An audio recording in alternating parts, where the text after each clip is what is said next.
Arcade. 3, 2, 1. Tell him going in. Freezer and storefront. Get the power. Send it, brother. Watch arcade. Watch arcade back. They can't come the other way. They can't come Nice. through. GG. We get it? Good execution. Got it.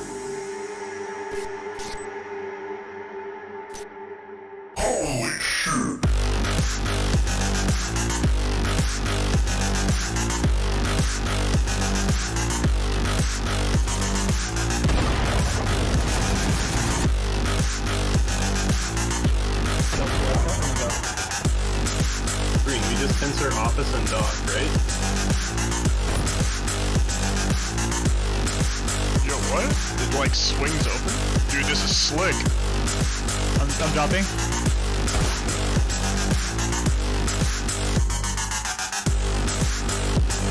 Going. I'm pushing. Nice.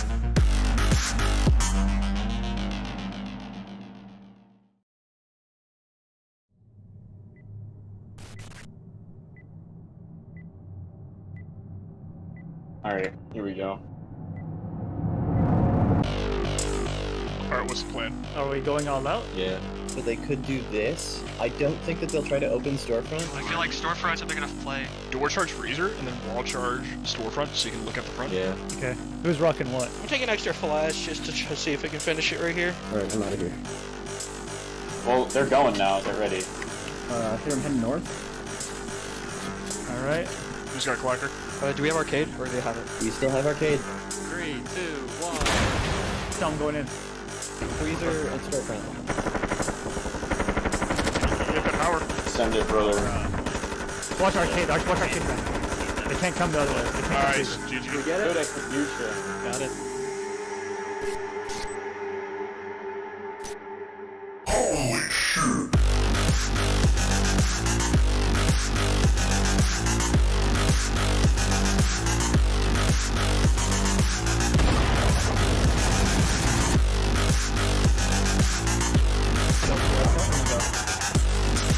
Green, we just censor office and dog, right? Yo, what? It like swings open? Dude, this is slick. I'm dropping.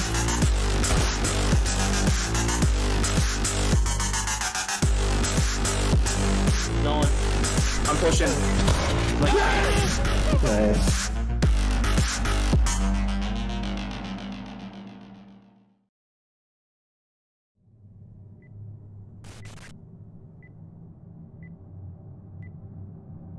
Alright, here we go. Alright, what's the plan? Are we going all out? Yeah. So they could do this. I don't think that they'll try to open storefront. I feel like storefront's a big enough play. Door charge freezer, and then wall charge storefront so you can look at the front. Yeah. Okay. Who's rocking what? I'm taking extra flash just to try to see if we can finish it right here. Alright, I'm out of here. Well, they're going now. They're ready. Here I'm heading north. All right. Who's got clacker? Do we have arcade, or do they have it? We still have arcade. 3, 2, 1. Tell him going in. Freezer and storefront. Get the power. Send it, brother. Watch arcade. Watch arcade back. They can't come the other way. They can't come Nice. through. GG. We get it? Good execution. Got it.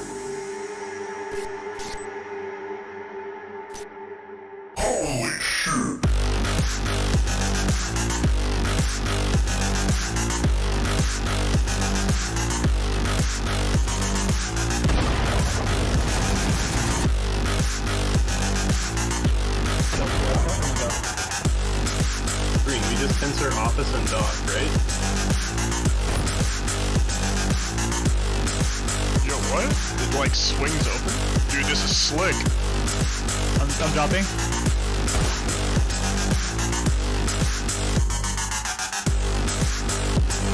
Going. I'm pushing. Nice.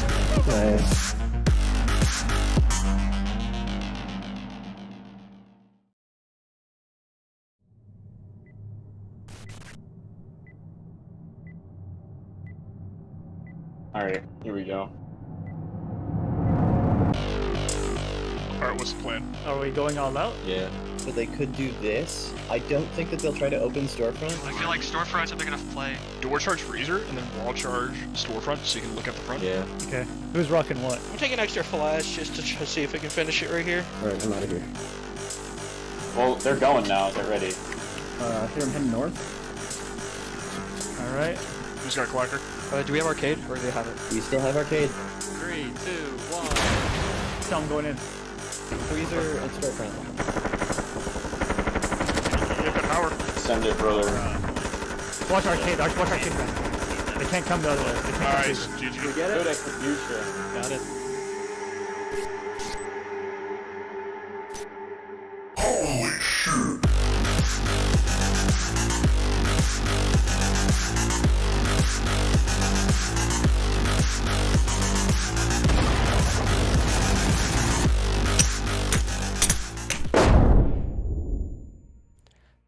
Hello everyone.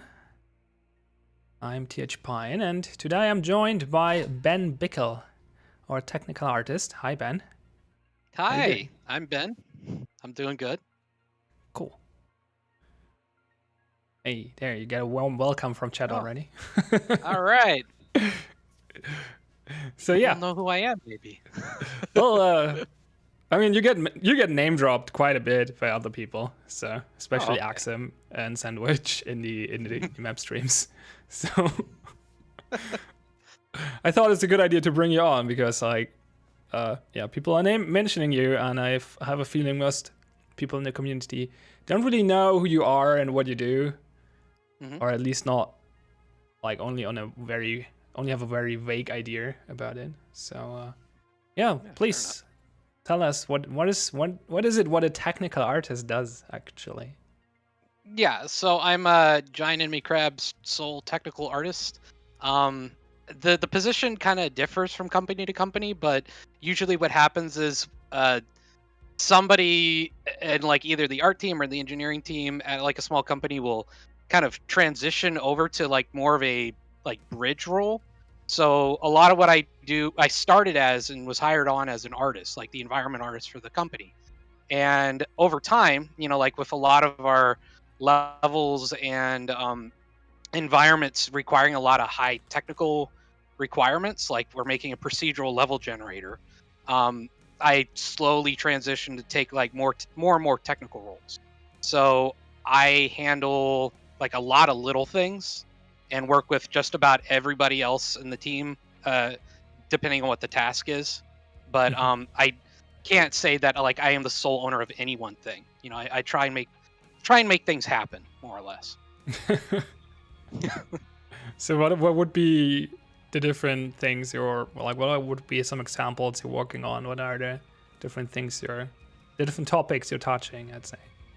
Yeah, so I like a lot of my day-to-day is more focused around like supporting the level designers. So you know, like when an artist makes an asset, it's not like they just drop it in and then it's functional. You know, like you have to have things like hitboxes, colliders, and you know, like how does it light and all this kind of stuff that like is kind of like that hidden layer between what the level designers can work with and what the artists can produce. So, you know, like we try and make sure that everybody has like a good understanding of the whole pipeline, and the artists that work on the team can, you know, like make art that is ready for levels, and the level designers can make like temporary art that can work for like prototyping. But in general, like I kind of like own like, hey, we need to edit like every asset in the game, like all, you know, a couple thousand of them. Like, Ben, how are we going to approach this? You know? So that's kind of like a lot of like most of my week. But you know, like the cadets probably know me from like trailer recording sessions, so I'm kind of like the unofficial director of photography for trailer recording. So like you know, like the last trailer we had Jesse come on, he was like the main director of that, and I was like the cameraman. And before that we had the winter trailer, and I, you know, like guided cadets for like playtests and everything. I also do a lot of the core, like a lot of the raw materials the marketing team uses. So like Steam carousels, if you ever see like a UI picture with LTC on the bottom corner, that was like a screenshot from like a play test or something.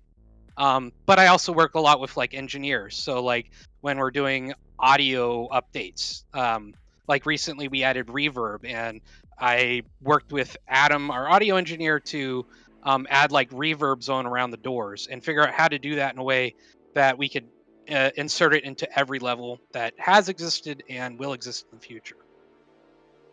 I see. Yeah, you're touching on a lot of different topics. Yeah, I'm sorry. Like this. No, it's Yeah, that's what I do, and it's just a huge list. No. That's I was just like, I mean, that's the impression I got so far as well with working with you, right? You're connected with basically every piece of the company. Like you're sitting in all the daily meetings, like from every team, and you're connected to all of them in a way because you're working with all of them directly or indirectly. Well, I actually have a few follow-up questions. You mentioned that you're like setting up the things, the assets the artists create for the levels. Do you also like set the nodes for the level generator on those assets, or is that more Axum's job? Well, it's kind of interesting. Over the course of, like I've been in the company for a while, and a lot of what Axum does now, that's more of kind of like the behind the scenes stuff.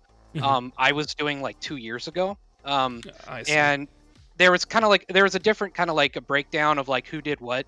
We had like more of a dedicated like designer, and then we had a dedicated engineer, and I was kind of like the man in the middle where it's like, like I was creating a lot of art assets, and I was setting those art assets up so the designer could just focus on making levels. So, like once Axum came in and started working, like more and more of level gen, I handed more and more of those tasks over.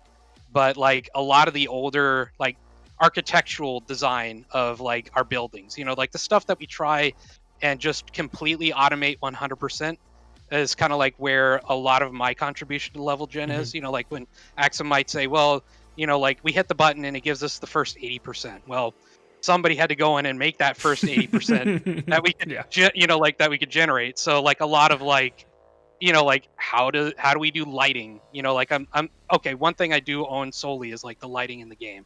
Like I'm the sole lighting artist. So, okay.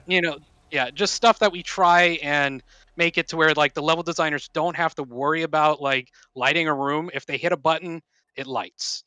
Like that kind of stuff. And if the players hit a button, it stops lighting. So exactly, they hit a breaker, it turns off, and it's like, well, how does that system work?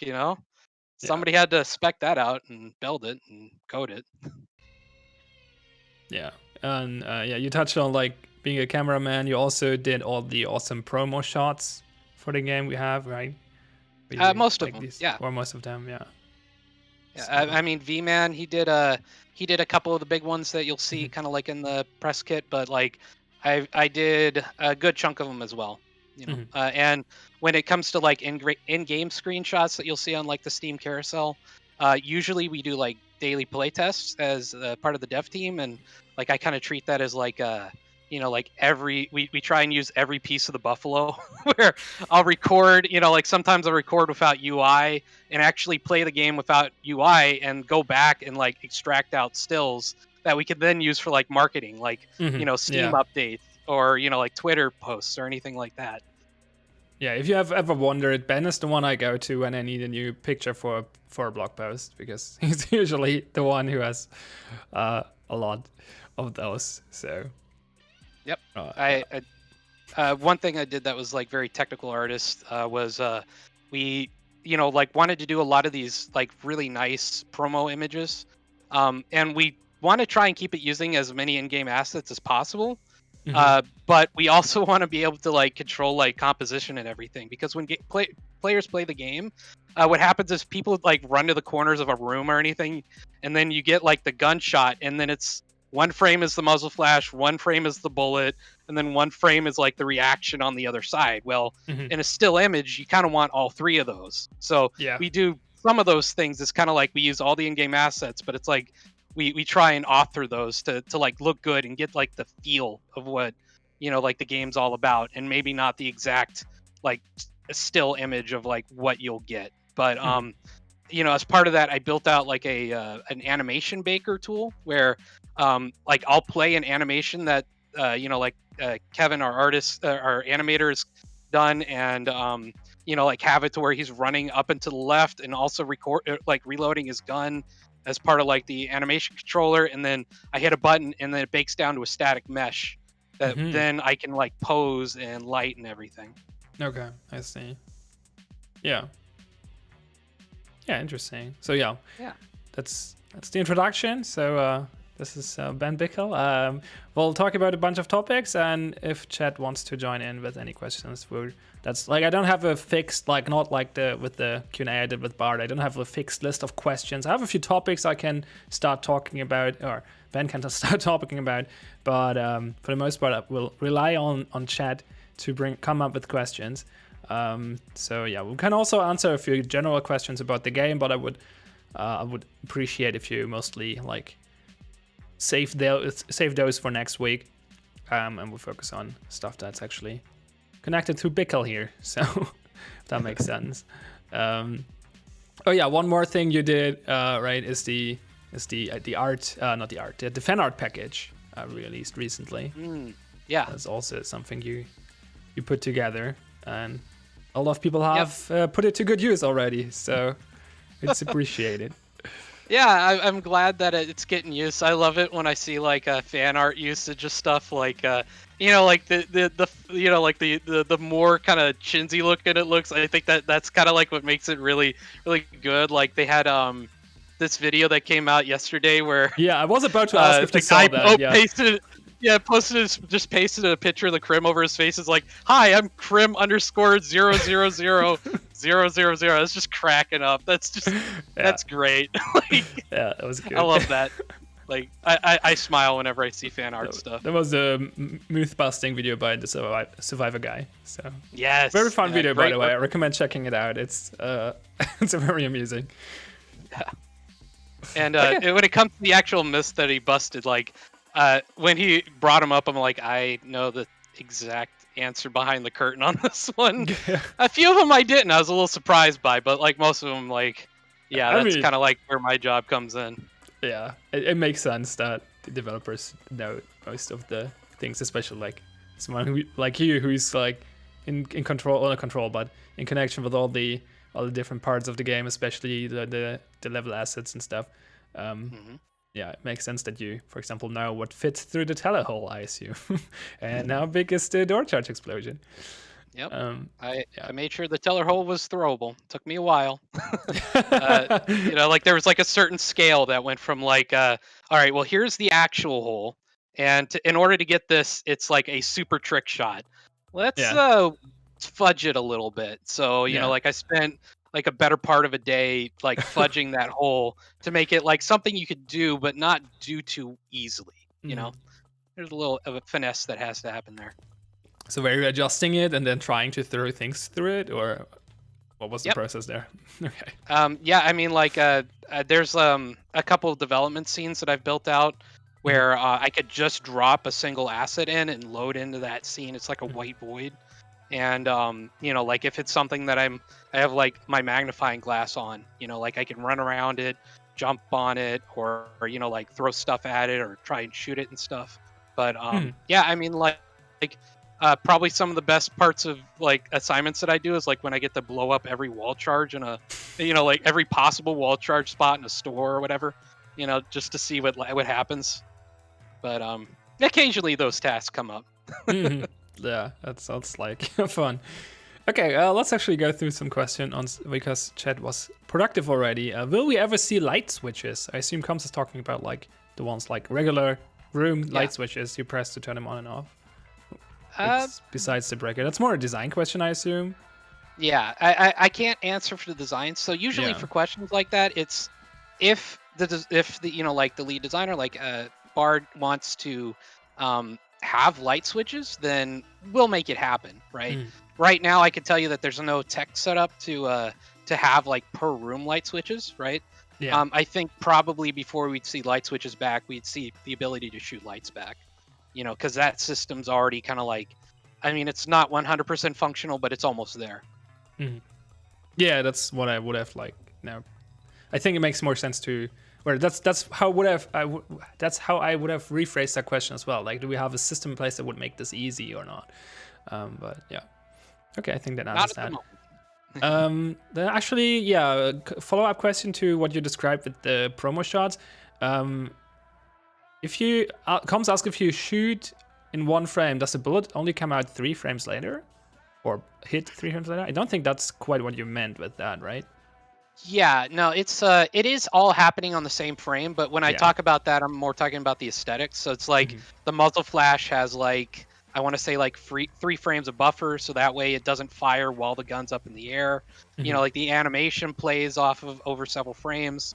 The bullet impacts on like players and the walls and stuff usually have 1 or 2 frames of buffer, so that way, even though it is like a raycast and it's all happening on the same frame, you do get like those moments where it's not just like all of it happens at the exact same moment.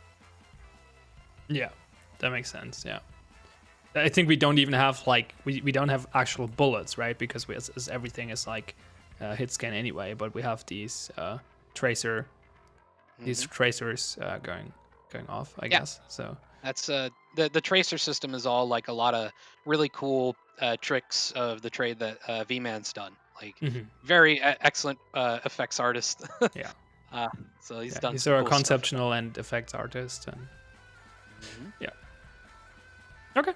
Will we get an epic cinematic trailer on release? I mean, that's again like not Ben's decision, but I'm sure if we do, Ben is gonna be the one who's putting much of the work in. Yeah, I mean, like, I can't speak to any trailers upcoming, but I could say, like, when we did our early access trailer, you know, I, like, all those, like, synchronized pan shots of, like, the C-stores and factories that are glitching in and out. Like, literally, I loaded up 15, 20 different levels that we had at the time and, you know, like, set up a camera rig in Unity and, like, recorded my editor over and over again doing that flow of like the camera, so that way we can edit in After Effects, you know. So, you know, like I handle a lot of the technical shots, like the forklift shot, you know. If we need like one of those kind of deals, then yeah, that's where I jump in. And actually a lot of that I learned about doing that, actually we took and applied to Dome, like changing the Dome camera from like a UAV top down to like a game show intro was like directly like I took the same rigs that I did for the EA trailer and then converted them into something that we could load in gameplay. Okay. So you reused the technical assets you created before. Nice. Okay. Will we ever see a map update for maps like C-Store or Factory, not art, but in terms of rooms and gameplay? Like, I think the question, how we can answer that maybe is like, how hard would it be to add additional rooms to tile sets, and is that something you would do, or is that more something like something Axum would do? Yeah, so you know, when it comes to like adding rooms or modifying rooms, it's the same as kind of like making new levels, right? Yeah. It's the same people doing it too. So you know, like the nice thing about having like these procedural levels that we produce new ones at volume every week is that we can iterate and learn from, and you know, like Adam, like if this really short feedback loop. Exactly. So you know, like really it'll come down to like, is there a gameplay requirement for a new room? You know, that is something that, you know, Axum and Bard would kind of go through, or, you know, if it's like a map that Sandwich is in charge of, you know, like they'll go through and kind of like build out those requirements. We saw a lot of that with Kill House, where it was like, here's like a rough prototype version of a room that I want to try, like Vault, you know, like the old Vault used like a C-store shutter. And then we were like, hey, you know, like this is actually, yeah, I mean, like when we did a beta launch, right, that was C-store shutters and like just generic walls or whatever. And then can't remember we were that, but you're probably right.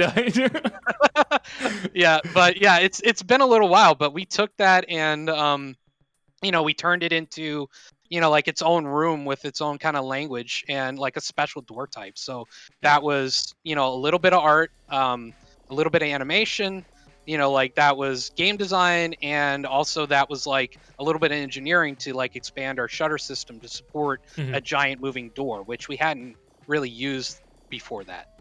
So you know, it's kind of like design kind of leads that, you know, like if there's a design requirement for a new room in a tile set, then, you know, like I kind of facilitate to make that more than just like one person's job. I've been informed that title sync. Oh yeah, I forgot to update the Twitch title. Thanks, Stellaric.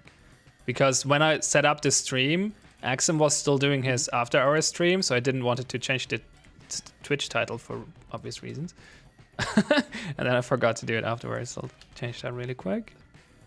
Thanks. I'm not for Axum, heads up. the old legacy Axum.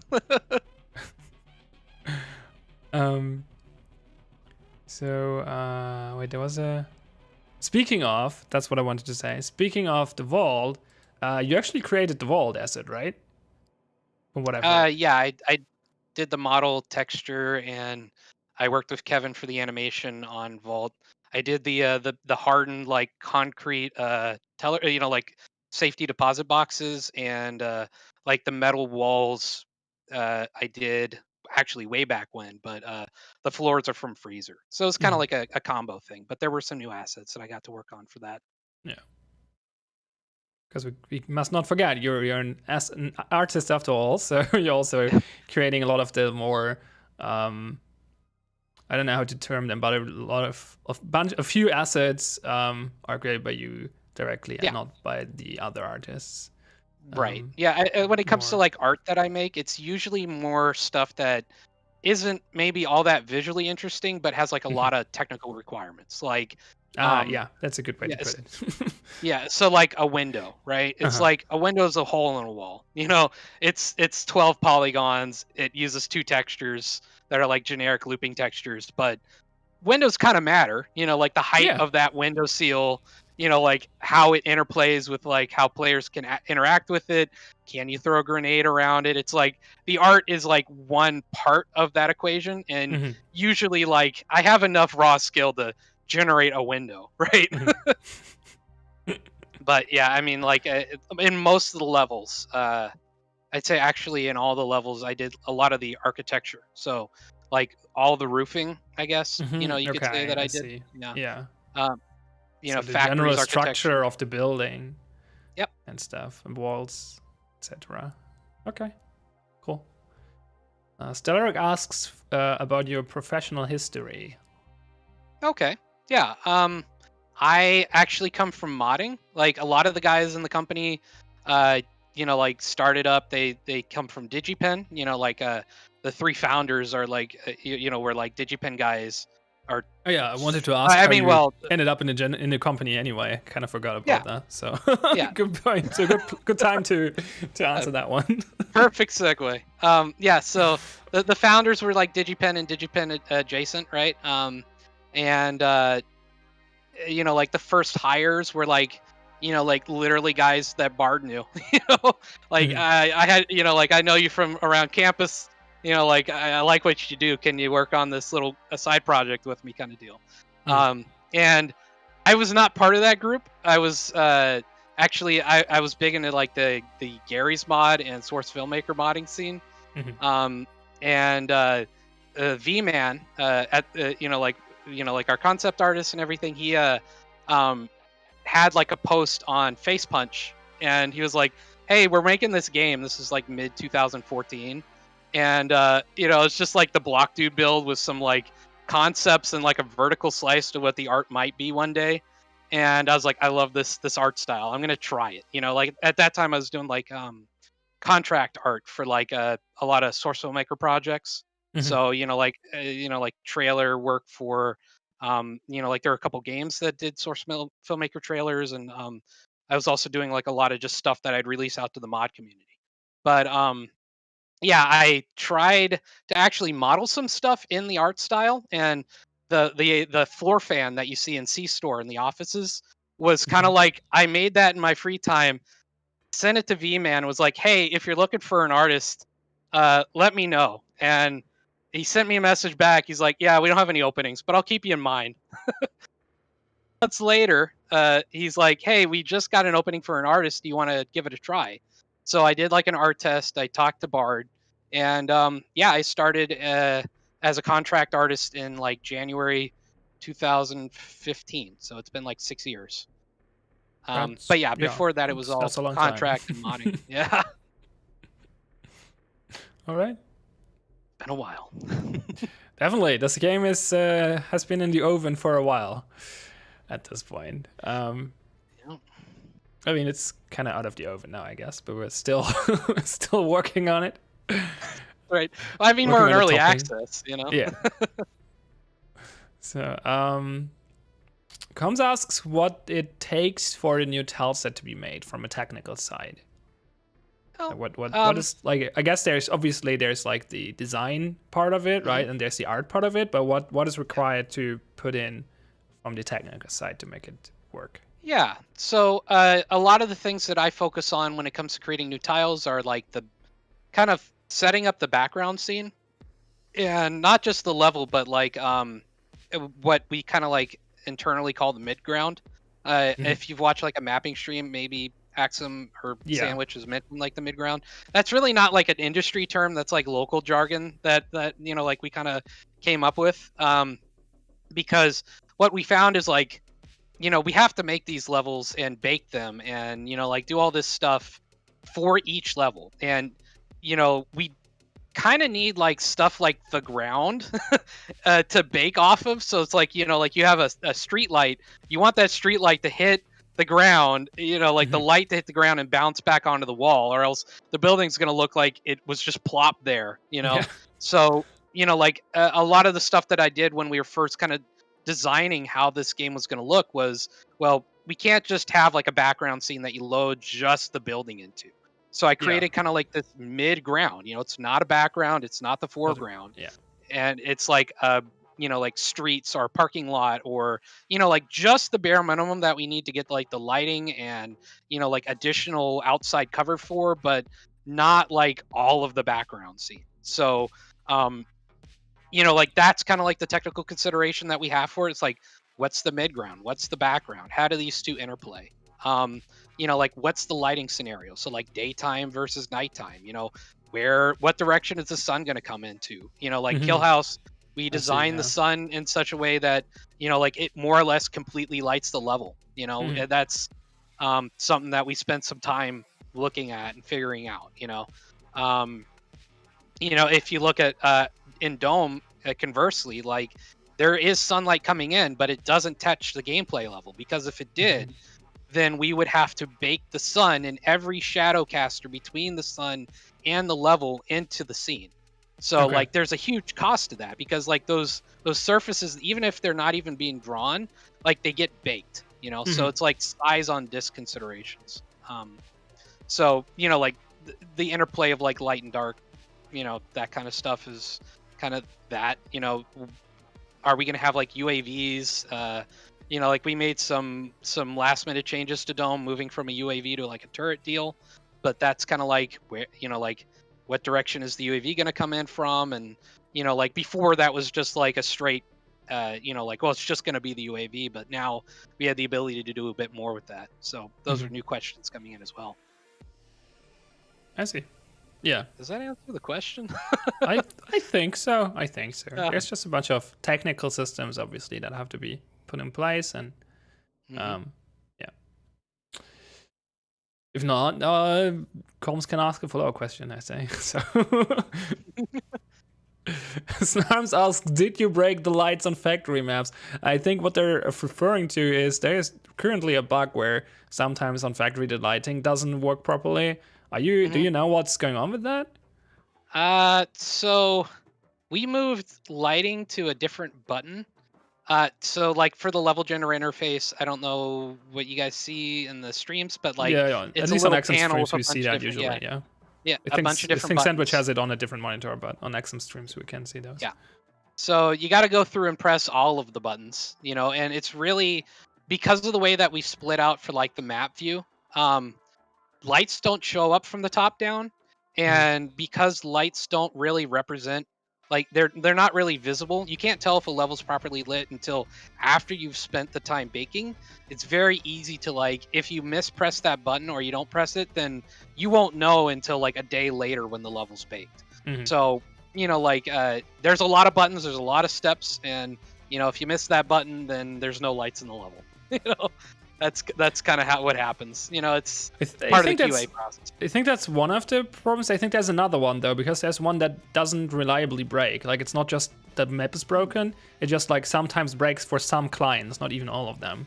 Oh, that's okay, yeah. So probably- that's a different bug that that we've worked with, but right now we have workarounds. There's like some engine level limitations with our lighting system. I do not want to bore you guys with like how the Enlighten lighting system works or anything like that. I could definitely talk at length about that, like as kind of like a lecture if I had to. But yeah, That there's might be unnecessary.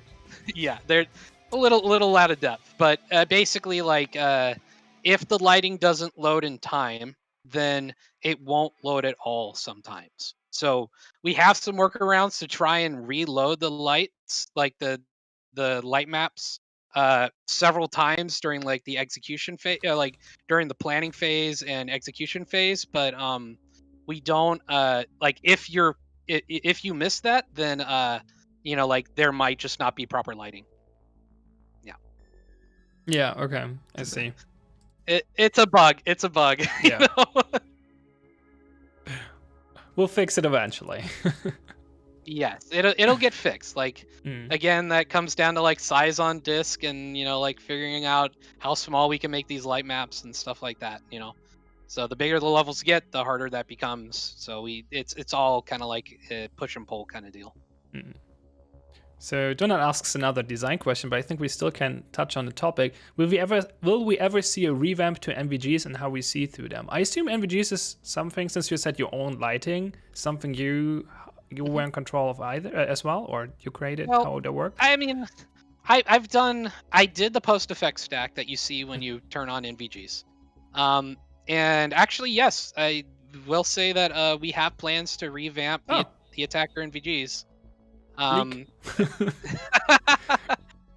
Yeah, I mean, like basically right now, you know, Bard isn't super pumped about how NVGs look. You know, he's really into like getting the feel of like authentic like tactical stuff, even within our art style. You know, like there's definitely like certain things that we're not gonna be truly authentic about, but like where we can be authentic, we try to be. So, you know, like we're probably gonna try and replicate the look of like white phosphorus NVGs for the attackers. So that's gonna look substantially different. And you know, like the older, like really old, like you know, DP 0.1 stuff had a very different way of rendering that had like different interplay with like lights and dark and like getting blown out more often when a flashlight's being shined on you or like the flares were on, or if the power was on you just couldn't see, you know.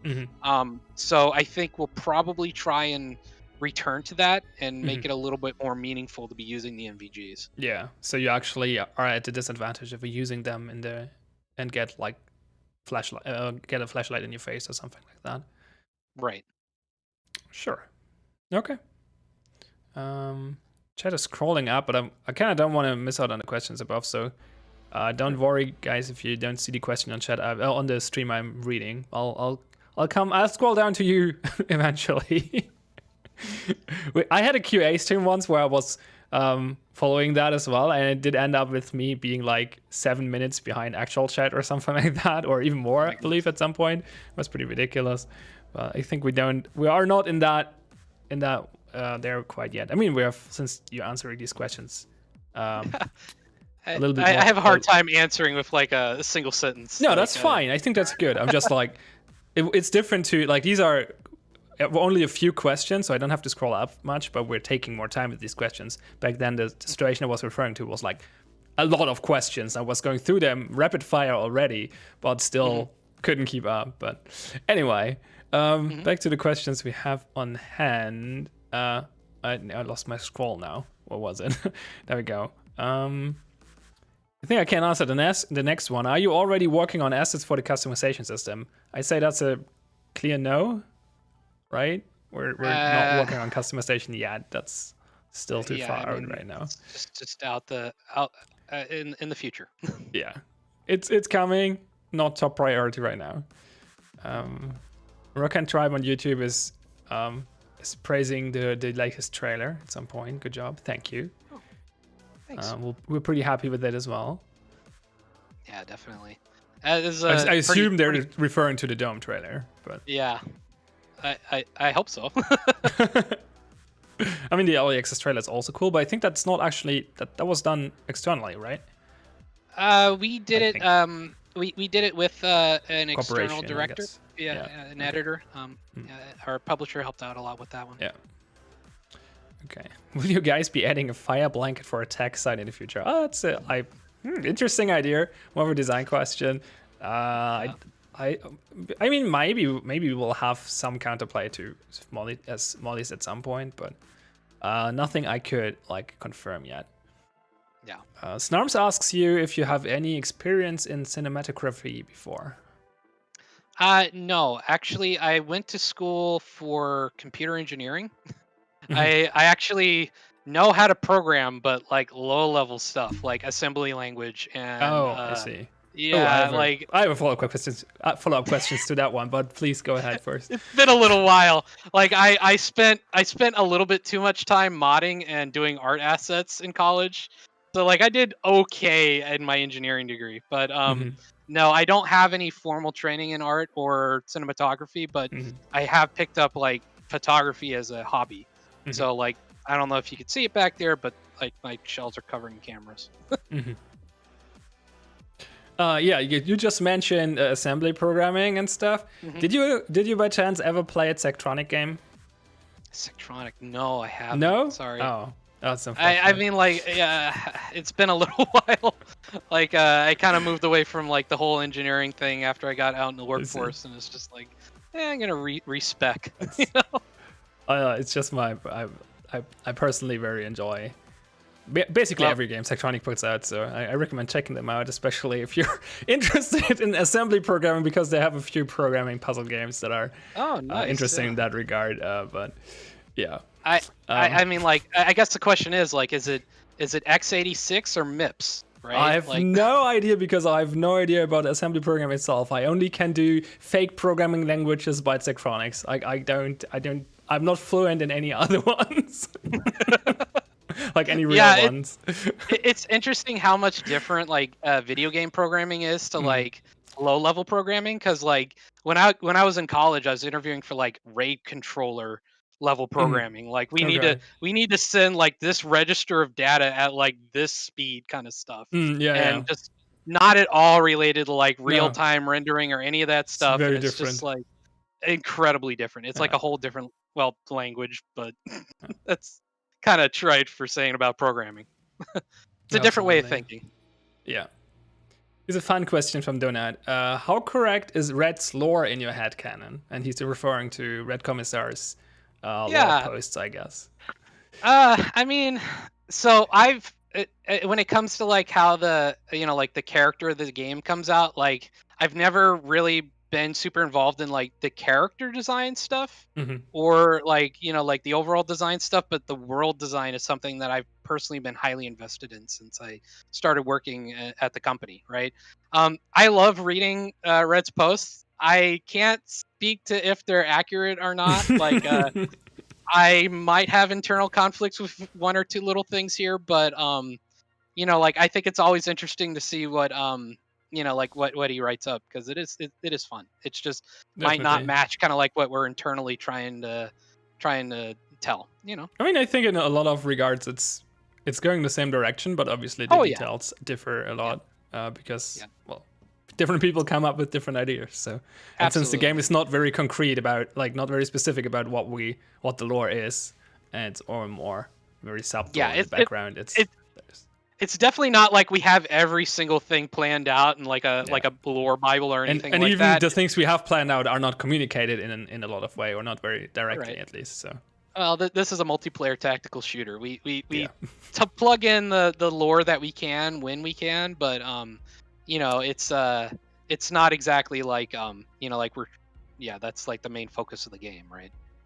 Sure. It's there. It's part of the feel, and we want to make sure that the world is living, right? But like making a good, fun multiplayer shooter where communication is key. It's kind of like the focus, right? Yeah. I answered the next question on Discord already, but I'll let you go ahead with this one here on stream. Is it possible to bring the emergency lights back? It is more than possible. They're coming back, baby.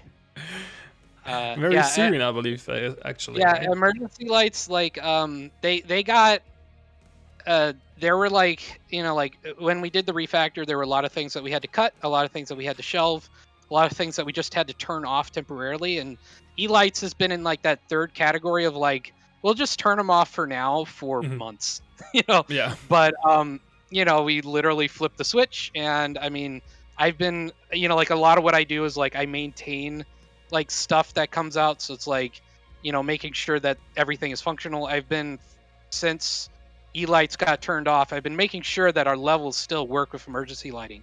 So all of our back catalog of levels are ready to go with E-lights.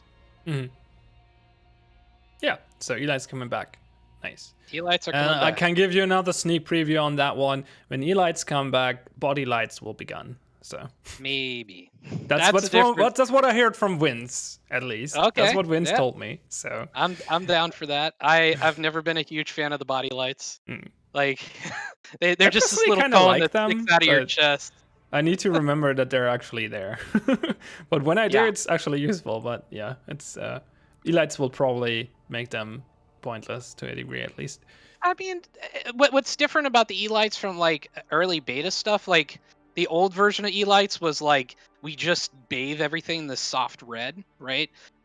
We actually did like a refactor of how E-lights display right before we did the network refactor. Yeah. And that got kind of swept under the rug, but like, for a very short amount of time in our prototype, it was like E-lights will be like pretty moody. Like I think the lights out environment will look pretty cool, but more importantly, it'll highlight areas of like choke points and path, and it's all been designed to where like for most of the doorways they're relatively easy to shoot out.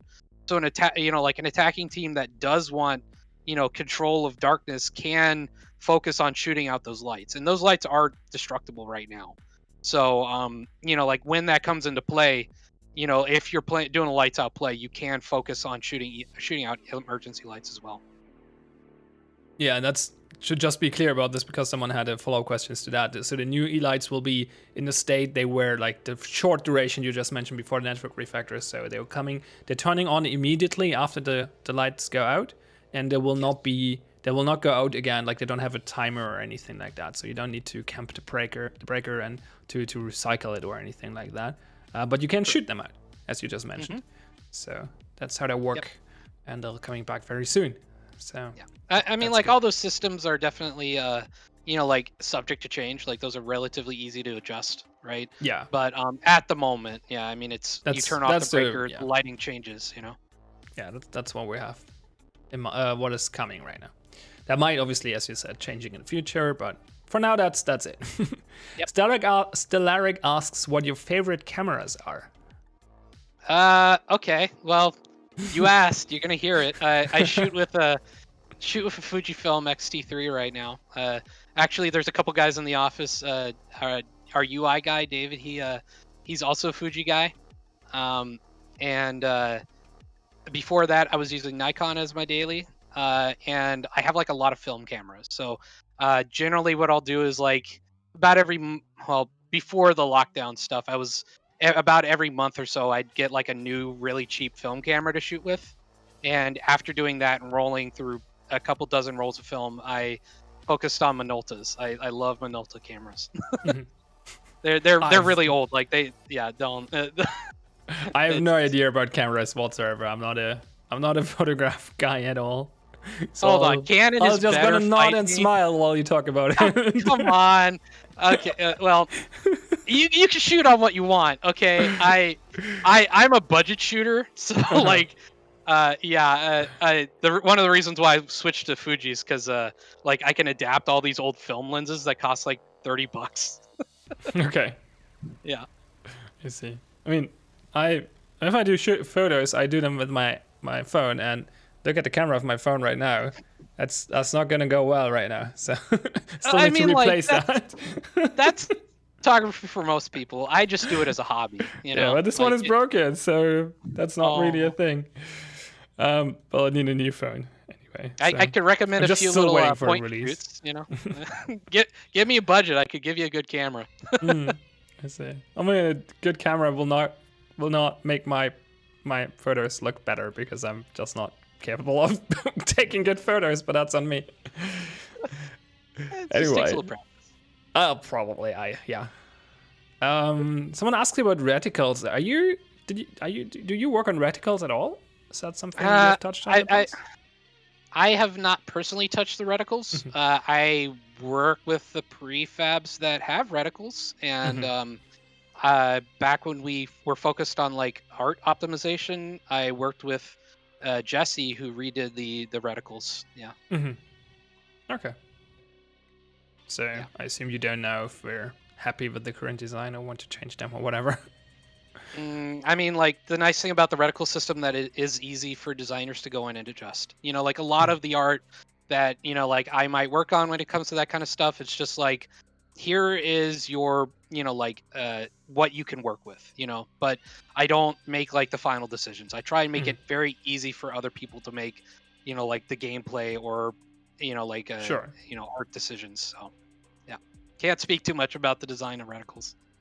Yeah, that makes sense. All right. Actually, you know what? I take it back. I did one reticle. It's the saber scope. If you have problems with the saber scope, you could blame me. Okay. Like back in the prototype days in the, you know, pre-refactor, it was an NVG only scope and people didn't like it that much. And that was me behind the scenes trying to make the saber scope an NVG thing. I guess that makes sense because that's related to lighting, right? So yeah, makes sense that it falls into your yeah. Okay. All right. Stellaric is part of the Fujifilm fan club as well. So hell yeah. I mean, it's just it's like I shoot a lot of film cameras, like the old retro stuff. And, you know, like the tactile response to like physical buttons and stuff. Like a lot of the modern cameras don't have that. It's all just digital, or, you know, like it's a lot of like, you know, like the Fujifilm focuses on the feel of taking a photo. Like they want to make that good, you know. And I think that's one reason why I like the camera so much, is that the act of taking photos is really nice. It's a good hobbyist camera. Yeah, that makes sense. Sorry, more camera talk. That's fine. How do I vote for the future man? You vote for the future, obviously. I mean, that's how it works, right? If you're Alpha City citizen with a pulse, probably you already have voted for Futureman. Don't ask how. You know, like even if you don't have a pulse, maybe you also voted for Futureman. Probably. Nice. Yeah, we have a internal company Slack, and when we first came up with the Kenneth Futureman, I like had it to where like if anybody typed in the word Futureman, it would respond with some corny campaign slogan. That makes sense. All right. Okay. So I'm just going through things we did not touch quite yet. You mentioned to me that you also worked on audio before we got our current audio designer, Adam, right? Yeah, for a very short amount of time. I could just give you an overview of that. Like basically, when I was handed audio, we didn't have anybody like directly in charge of it, and my main focus was to make sure that we didn't ship a product with audio that we didn't legally own. Two, audio. Yeah, the audio footprint of in our memory, because the way that the engine works is like any audio like that any audio source needs gets loaded directly into your runtime memory. So we were trying to reduce like the memory footprint to get within like, you know, that like 6 or 4 gigabyte range when you're actually playing the game, you know, or below that, right?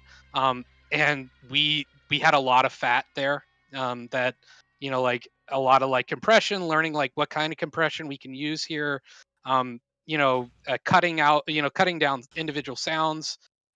Really not like the flashy stuff. Like literally like here's a fire bell sound. It's 30 seconds long.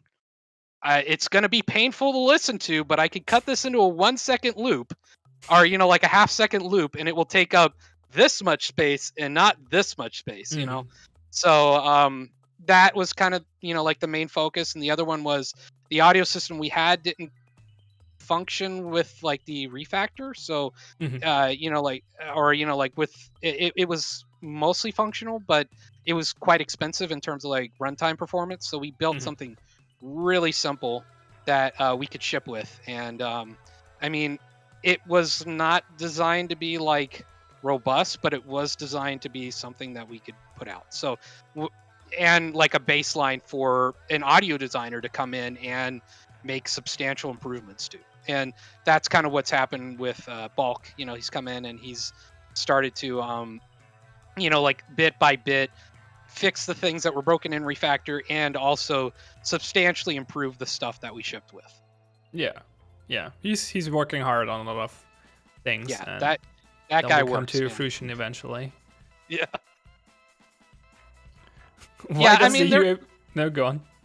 I mean, there were a couple more fun audio things that I was in that I at least like got the ball rolling on, like the announcer for Dome. Like I kind of went out on a limb to see if we can even have a system like that, and that kind of gave us the template to kind of go forward and do something really special with it. Okay. And kind of like the stage, like the PA and the training and Killhouse area is more of like the work that I had kind of like left and hasn't been retouched. So like I did the voice line, the original set of voice lines that we kind of built around for or not Pete personally, but I worked with V-Man for the voice lines, the first set. And the other thing, I think the thing that'll probably stay, that's my biggest contribution to audio, is the clock tower in Killhouse. I love that one. Where I actually wrote a bit of code. It will works sync on up local to your time, system right? time. Yeah, it'll sync up to your system time and properly ring based off of your local time. So if you're playing Killhouse at midnight, it will give you 12 solid gongs. We had that on the DPL finals, so that was fun.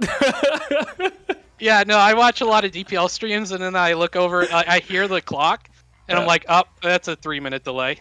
Yeah, because like Simba was in chat, was like, it's just midnight here because of GMT time zones and delay, and we're just in Killhouse, so enjoy the dinging.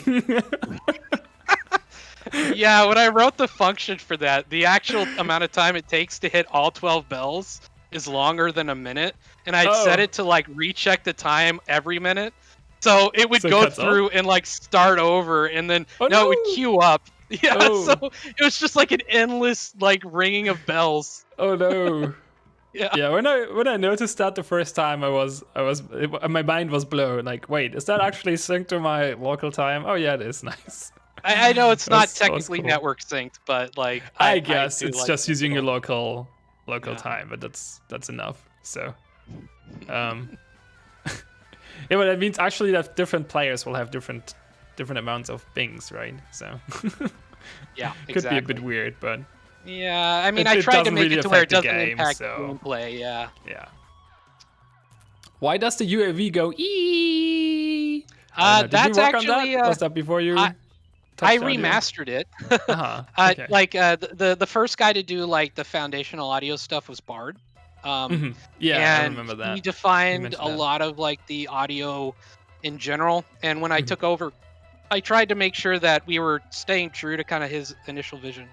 So, like the UAV E sound, again, was a file that was a little bit too big, but I shrunk it down and cut it up so it properly repeats. But I didn't want to touch that, that's part of the language of the game, right? And I'm actually super excited because we got a chance to redo the UAV system for the Dome. Like when we did the turrets, I made the turrets for the UAV, for the Dome. And worked with one of our engineers Andrew. He's shout out to him. He does good work. But he rebuilt the UAV system that had been broken in the refactor and got it to where it actually plays a muzzle flash and stuff. That we actually had all those effects in the wings and just they weren't functional. So I was able to hook all that stuff back up and bring back the original UAV sounds and stuff. So I was really happy that we got a chance to do that for all the UAVs. Yeah, and if the community is wondering who this Andrew guy is, he has a very creative nickname of pizza on Discord. Oh yeah, that's right. I'm supposed to be using nicknames. No, that's fine. That's fine. I just wanted to make the connection for the people who are not aware because. Yeah, Pizza Gek. He's also really good at the game, just in general. Wait, lost my chat. Where is it? There we go. Zach is in chat, so hi Zach. Hey, Zach. Zach mentions Ben Deaf Sounds. What is that about? I never heard of Ben Deaf Sound, I believe. I mean, he's probably talking about the death sounds that I worked with our engineer with to get functional. So, back before the refactor, these were fully functional where they were team sided. So for the Argus, you had like this like radio beep, and then for the defenders, you had just like a generic like, that kind of deal. Yeah, I remember this. Yeah, V-Man even recorded some voices for that, and we cut it up. But the intent for that was like, one, you could hear it from the entire building, and then two, you could tell what team it was. So, like a lot of times right now, it's like you might not realize you're the last man alive, especially with no HUD on. Yeah, and with no HUD on, I imagine it's hard. Yeah. Yeah. So, like I'm hoping that makes a comeback, but like on the list of things that our audio engineer has to do, like that's a huge list. And even when it was in place, it didn't account for a lot of things that we'd want to account for, like, like female male death sounds we didn't have figured out at the time. So the females also had a male sound, right? Yeah. Yeah. That was weird. I remember. Yeah. So there's a few unanswered questions for that would require more than just like flipping a switch or rewriting a few lines, Yeah, that makes sense. I had a follow-up questions to it, but my mind just blanked, so I guess we go with that. Oh no, I just wanted to point out that actually we have some stuff in the works that will make it easier to recognize kills that's not death sounds. So look out for that. There will be some more UX stuff coming down the line, because we recognize that it's sometimes hard to figure out who died and who's still alive on the, like, it's not hard to figure out, but sometimes you miss it changing. Let's put it that way. Stellaric asks, what do you like on sandwiches? I am a big fan of BLTs. Like, give me a good well-made BLT and I'm a happy man. All right. You mentioned to me that you also worked on the map view, right? Yes. So how does that work exactly? I was always wondering that actually. How does the map view, because it's obviously connected to how the level is set up, right? But it's a different view. Is that just a different shader, or how does this work? It's actually kind of complicated. So we I mean, we have time. Yeah, that's right. We got time, and you don't seem to mind when I talk for a solid 10 minutes. So no, that's here we go. Fine. I mean, did you watch the Bard Q&A? Oh Bard can answer like a simple question with a 15-minute rant. So you're good. So the map view, we actually, again, this is a good example of like no one man owns any one system on this game. Like a lot of that comes in with like our UX, the lead David, our, like we had an engineer working on it, and we, because like I said, I focus on like content as a whole as my area of expertise. Like I was kind of like the content lead on the map view. So back when we were working on it and getting it close to how it is now, and the map views had like, I want to say there's at least 8 or 9 distinct visions of what the map has looked like over the years. Like it's had pretty substantial redesigns. Yeah. We started to settle on, basically we wanted kind of like the clarity that we get in the map view, but also some grounding for like the colorization that we get in the current sat view. And at the time, it was like, what direction do we go into? So we kind of determined that like really the best answer is both. Like you think about like when you're using like a GPS program like Google Maps or Apple Maps or something. Yeah, you have different like, views we there as don't well, right? just- yeah, exactly. So that was kind of like the idea that we kind of like latched onto. It's like, why not just give players multiple options? Because it's like, even when we kind of like moved in one direction or another, we get feedback from like our cadets and testers going like, well, I really like it like this. I like having more fine-grained detail. I like it where there's more clarity. And, you know, so the problem became, it's like, how do we get both like stacked into this? You know, because, you know, like the game, our art has to not just render out like the map view, it has to render out the sat view and the real world view with like the roof and everything. So what we ended up going with was, for every model that we create, there is a duplicate model on a different layer that we also create. So, and that has like a specific shader. So by hand, like is every model duplicated by hand? Like is actually someone going in and creating another model that's has to line up? Okay. We have tools in place like to make it easier on the artist, but like still, you know, like it is like a lot of hand done stuff. And sometimes we go through and manually author map view models, but for the most part, it's like take the mesh and then duplicate the mesh and then give it a different material, right?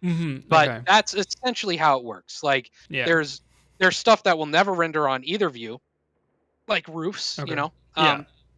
And like I said earlier, lights, you know, they'll never render because like they if you see them, they just float in the air and it looks kind of off-putting. So there's other like smaller objects that might give away a player's position as they're like in a gunfight that we try and hide from the map view. Like there's a few things that you currently see in the map view that we never intended to, like that, again, because of like the refactor, they show up when they're not supposed to show up. But like, you know, in theory, like you're not supposed to get information at all about where the enemy team is. Like I see like right now we have the thing where you could see muzzle flashes from enemy guns. Not even like the actual flash, but the light source that gets turned on and off. So you know, it's just like a thing that we need to fix. But yeah, there's just it is like a lot of like duplicate meshes. And with like the overlays, like, you know, like what the window you know, like blue strips are, and you know, like the multicolored door frames and all that kind of stuff. It's like for every object that needs something, it has all this stuff on this hidden layer.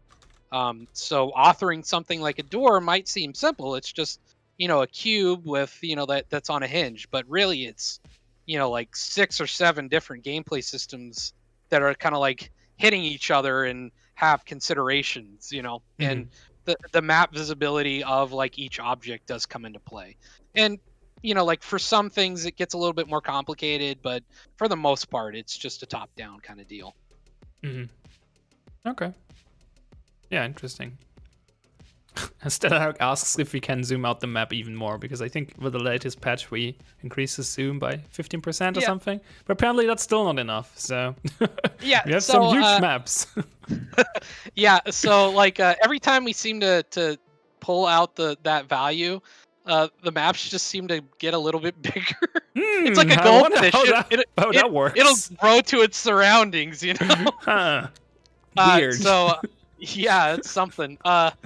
But yeah, I mean, it's like usually the turnaround on that is like, you know, like our UX guy will see, oh, I'm not able to actually see this whole map that I just pulled off of our internal resource, you know, like an internal network, and it's like I could just adjust this, and you know, like that map might not be the newest one or the biggest one we have, you know. So it's just, yeah, it's kind of like trying to plan for that and trying to make that per level kind of stuff. And also there is the consideration that if we let you pull back all the way, you see like where I stopped caring about map view stuff. There's definitely like some things that I personally control for the background scene, and having the map visibility layer of like what shows up on the map from the background is kind of like my area. So it's like, I know that given how far we could zoom out, I don't need to actually render out this building. or this Oh street. yeah, I see. And if we go too far back, you'll eventually see just gray void. So, like pulling it back too far means I have to go back and add visible meshes.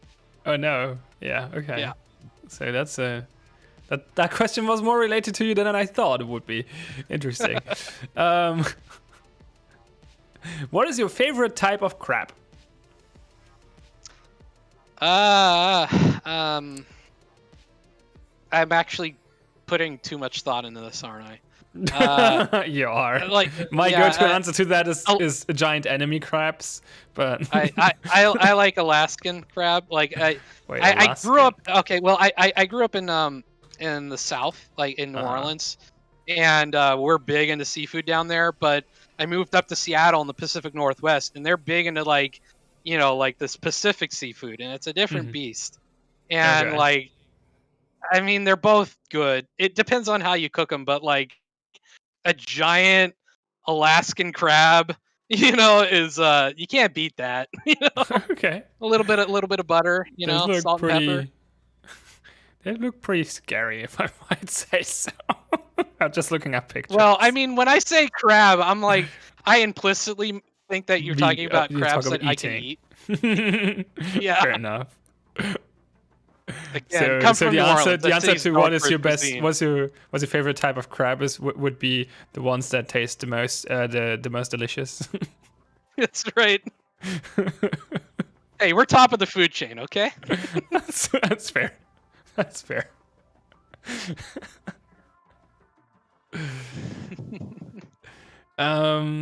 This is an interesting suggestion.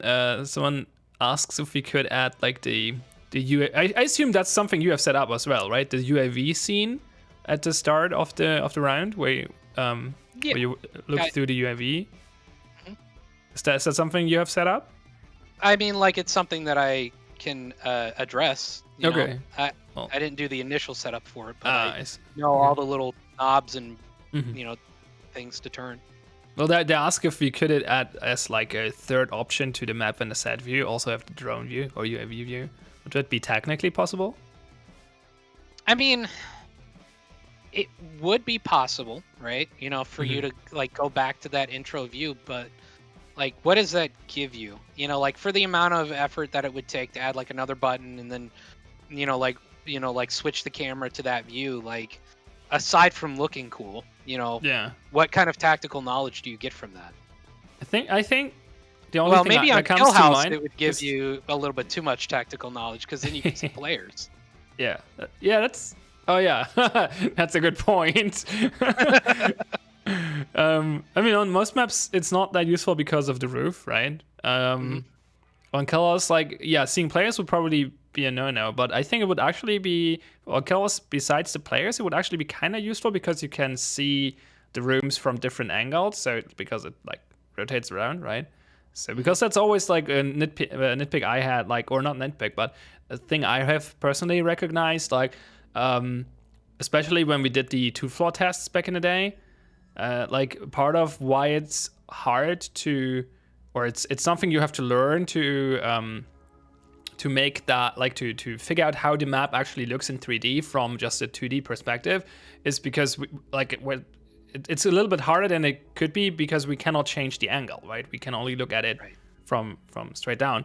And there's some reasons for that, because basically we don't want people, you could obviously add just the rotate button and rotate the camera, but we don't really want that because we don't want to have different people look from different angles on the map and then someone calls out on the left and that's on the right for someone else because they have the camera flipped by 180 degree. Yeah. So that's kind of a concern there, but I feel like having a camera that moves around would definitely help with understanding the geometry more. So I think there's some value in there, but it's a bit, it depends on how you would put it together, I guess. But I mean, if that was like the design goal to help players understand the 3D layout of the building, I probably wouldn't just drop you in the UAV view because it's designed to be more contextual, of just here's the UAV view, here's your Terminator vision. It's not really designed to give you a lot of information. It's just designed to give you thematic context. So Yeah. we'd probably try and come up with something that better meets the design requirements there. You know. Yeah. I agree. So that makes sense. that's probably where we'd go with that. But yeah, but the UAV view is definitely cool. So. I mean, it's neat. I did enjoy swapping it out for the dome panning. Yeah. What's your favorite thing to work on?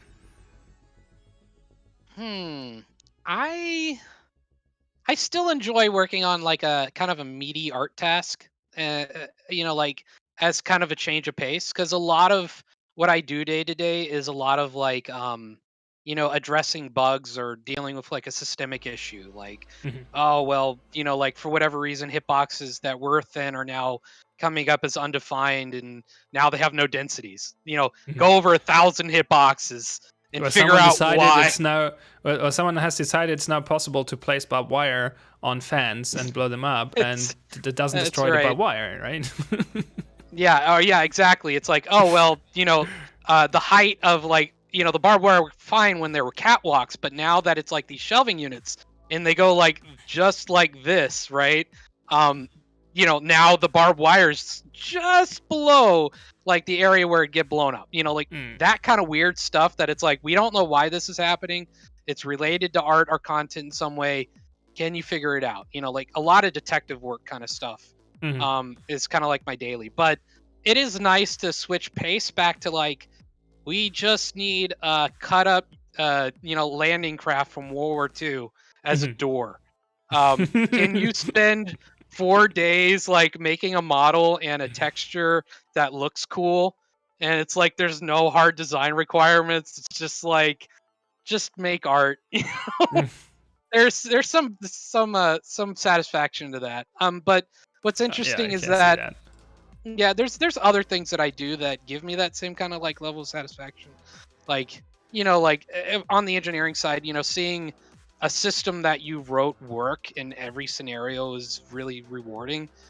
Seeing like level gen behave in a fully automated manner, I enjoy seeing. Like you know, like to pull some work away from the level designers so they can focus more on design and less like manually moving clusters around, or you know, like dealing with posters or just the stuff that matters as an artist, or you know, like as an environment guy, but to them it's like not design relevant. You know, if we can make that invisible to them and give them good results, that's really powerful. And I think when we leverage level gen to do that, like the procedural art tasks, that's really that's fun to do. Yeah, I can totally see that. And I want to come back to the level gen in a second, because that's actually one of the systems I'm very impressed and interested in personally. So, but I want to address the doctor's question really quick, because he's asking again after I skipped it earlier. Will we get to explore Alpha City and the lore of the P world in the future? We kind of touched on that earlier. Like we're how did you put it, Ben? Like we're a tactical first-person shooter first. We're not an RPG, so we'll put out bits of lore here and there and subtle hints, but it's probably there will not probably be like the ability to walk around the city or anything like that. Well, I mean, you never know. Sometime in the future, maybe, but definitely not planned right now. Yeah, I mean, like I personally like in my free time, aside from playing Due Process, I play story-driven single-player games and you know, kind of like interesting indie experiences and stuff. And it does kind of break my heart that we can't like have like this really invested like single player story, you know, like with some plot or anything like that. But that's you know, like the rise and fall of kind of Future Man. Exactly, you know, like you know, just like there's so many cool concepts that we have, like when we you know, like when the artist got a chance to sit down and like actually model out those slums, you know, like there was a lot of discussion, like what are these, you know, like what's down there kind of stuff. And it's like there's a lot of really interesting stories that could be told. But again, it's like, you know, we're here to make a shooter. You know, it and make like something that's enjoyable. It's set dressing, it's important, but it's not the core reason, Yeah. Yeah, we will maybe have more lore stuff sometime in the future, but we don't have anything planned right now. We have to focus our attention on more important things right now. Well, when I say more important, I mean like more important for a competitive shooter, right? Just the lore is a nice addition, but it's not like the core, as you just said. So we kind of have to focus on the things that matter more right now. So. Well, we'll get to that when we have the game in a state where more, like in a more like, polished state, I say. just, like blow up as a huge game, and then we can hire another 100 people or something, and Sure. then I can just spend all day working on lore and like whatever I want to do. Yeah. Just have a small team. That'd be nice. Yeah. Absolutely. I haven't. Yeah. When we blow up enough that we can have like a writing team and. Sure. No, well, I think we can hit the middle ground there at some point, but for now, it's out of scope somewhat, I'd say. Okay, yeah. So you mentioned the level generation system and stuff. Now, I would just like, can you give us like, because you said you created most of that, right, or at least the foundation of it. So can you give us maybe like an overview of the history of how that came together? Did it significantly change in the past? How does it work on maybe not on a technical level, but more on a conceptual level? Mm-hmm. Okay, yeah. Just have a monologue about level gen. Okay, that's what I'm asking. I'll give kind of like the background of level gen, right? So we had level gen 1.0, as we kind of call it. That was actually that was Block Dude and slightly post Block Dude. That was what we were working with when I started working at the company in 2015. That was built by Alex, and like the content stuff was maintained by David. He's our full-time UI guy now. It was actually fully real time. Like you could assemble a very basic level and see it come together in front of your eyes during the loading phase. Like the UAV top down, you could actually see the roof getting placed piece by piece. Very cool. But one, our levels, our game didn't have lighting at the time. Like the game was literally like a building and a white void, Two, it was it didn't always give us good results. Like if you watch some of the really old Block Dude videos, it's literally I feel like not always is lowballing it from what I've heard. Yeah, it did not give us good. The chance of us getting like a like good, fun gameplay level was like really small, right? Yeah. Getting a functional level was higher, but actually getting getting a level that you felt good, an interesting map, right? So we kind of moved that to an offline system. We took the same basic thing. We essentially started to make like concessions like, well, what are the things that are hardest to place that we could just allow a designer to make decisions on? Well, the main objective, once we had a main objective, there was like very old versions of Due Process was literally just team deathmatch, more or less, where there was no bomb and it was like search and destroy for the attackers. You had to kill all the defenders to win around.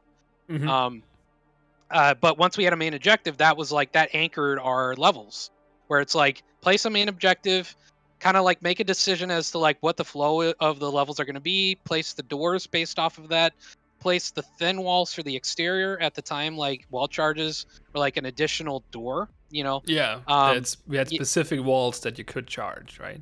If I remember right, correctly. and they were always exterior walls. Like the interior walls really had no interactivity. So those were like the initial conceptions. Everything else would be automated, but it was up to a designer to go in and place the objectives like breaker bomb and doors, right? We took that and I I don't know. Okay, well, I'm just gonna say it. We had a system that Alex Bard walked me through when I first started. It was called the level tender, and it was literally like a swipe right and a swipe left on the level that that just gave you. very fun kind of like approval denial process. So like when you approve the level, it would go into a bucket for you to come back to. Okay, so good level, bad level, good level, bad level. Level I would Exactly. date and level I wouldn't date.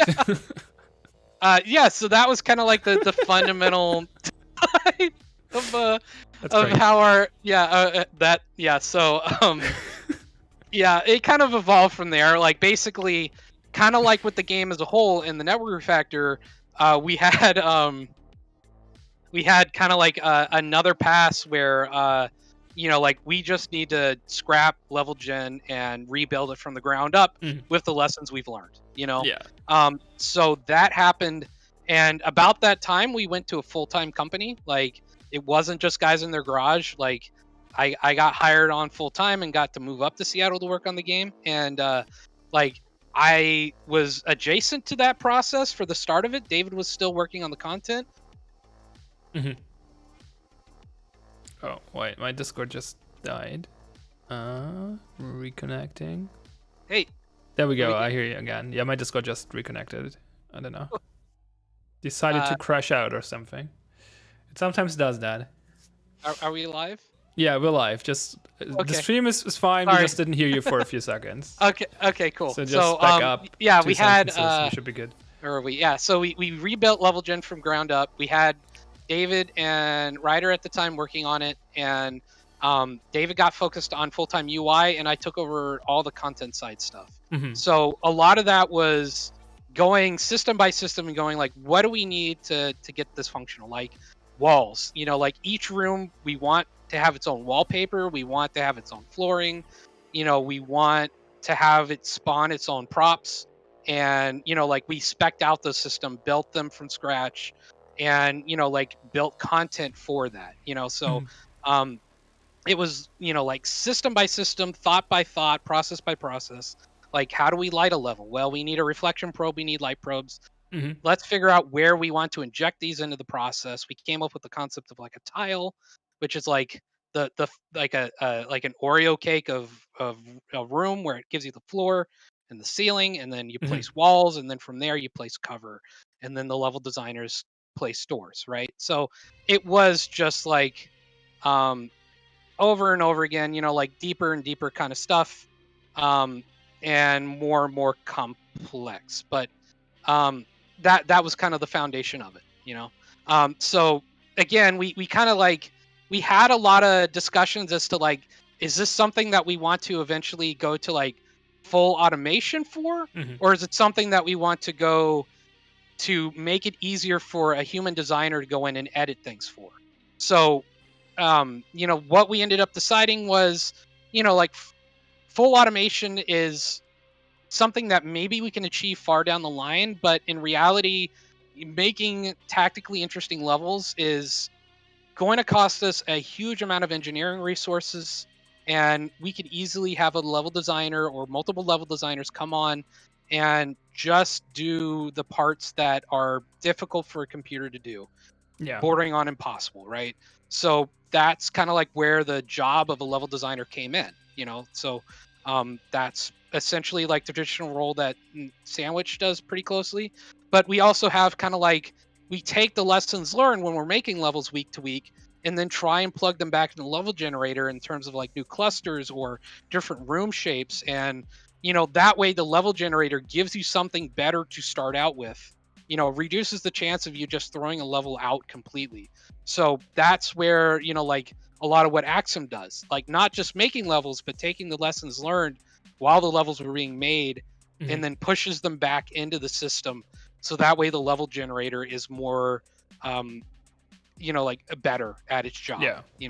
More consistent, or more creating more good results more consistently. Exactly. So that's where, if like you want to break that down and going even further, it's like that's where I focus, right? Like if there's like I detect some like systemic problem with level gen, or like Axum comes to me and goes like, hey, like this system just doesn't work as anticipated, or I need it to do something completely different, then that's where I'll come in, try and figure out like a solution. Is it like something we just do with content? Is it something that Axum's already kind of like built out like a partial solution for that he just needs a little bit of engineering support for? And then I'll turn that into something that an engineer can easily reproduce and work with. So, like the goal is to make level gen better at its job, and Yeah. I kind of take on that role of kind of like helping to make sure that, the level designers' jobs are easier, Yeah, yeah. It has always been this, or maybe not always, as you just explained, but we're at this point where we don't see it feasible to get a level generation system be fully automated. It's just not worth the effort, really, because it would be such a huge task. And so we go by 80-20 rule and do the 80% that are easy and do the other 20% in a different way. And well, coincidentally, it happens that the parts that are hard for the generator system are fairly easy for a human to do. So Yep. that works out great. Yep, absolutely. Yeah. So can you maybe go on? Oh, it's just for the 80-20 kind of deal. It's there are things that are definitely a pain in the butt to do as a human being that are very easy to do as a program. Yeah. Like I actually can build a due process level from scratch with like our source prefabs if I had to. If we didn't have a level generator, I could still give you a level generator looking level. I think you did that recently for something, if I remember correctly. I mean, like when we start the early prototyping phase, right? You know, Yeah. like for a new tile set. Yeah, that's the one I was generally- thinking of. Yeah. Yeah, so it's kind of required that you do that at least once for a new level, right? In order to see how everything fits and spec out requirements for like artists where it's like, hey, I need like a cross beam here, or I need a girder, or I need a wall of specific thickness kind of stuff. Yeah. Or, that kind of like minutia, right? Mhm.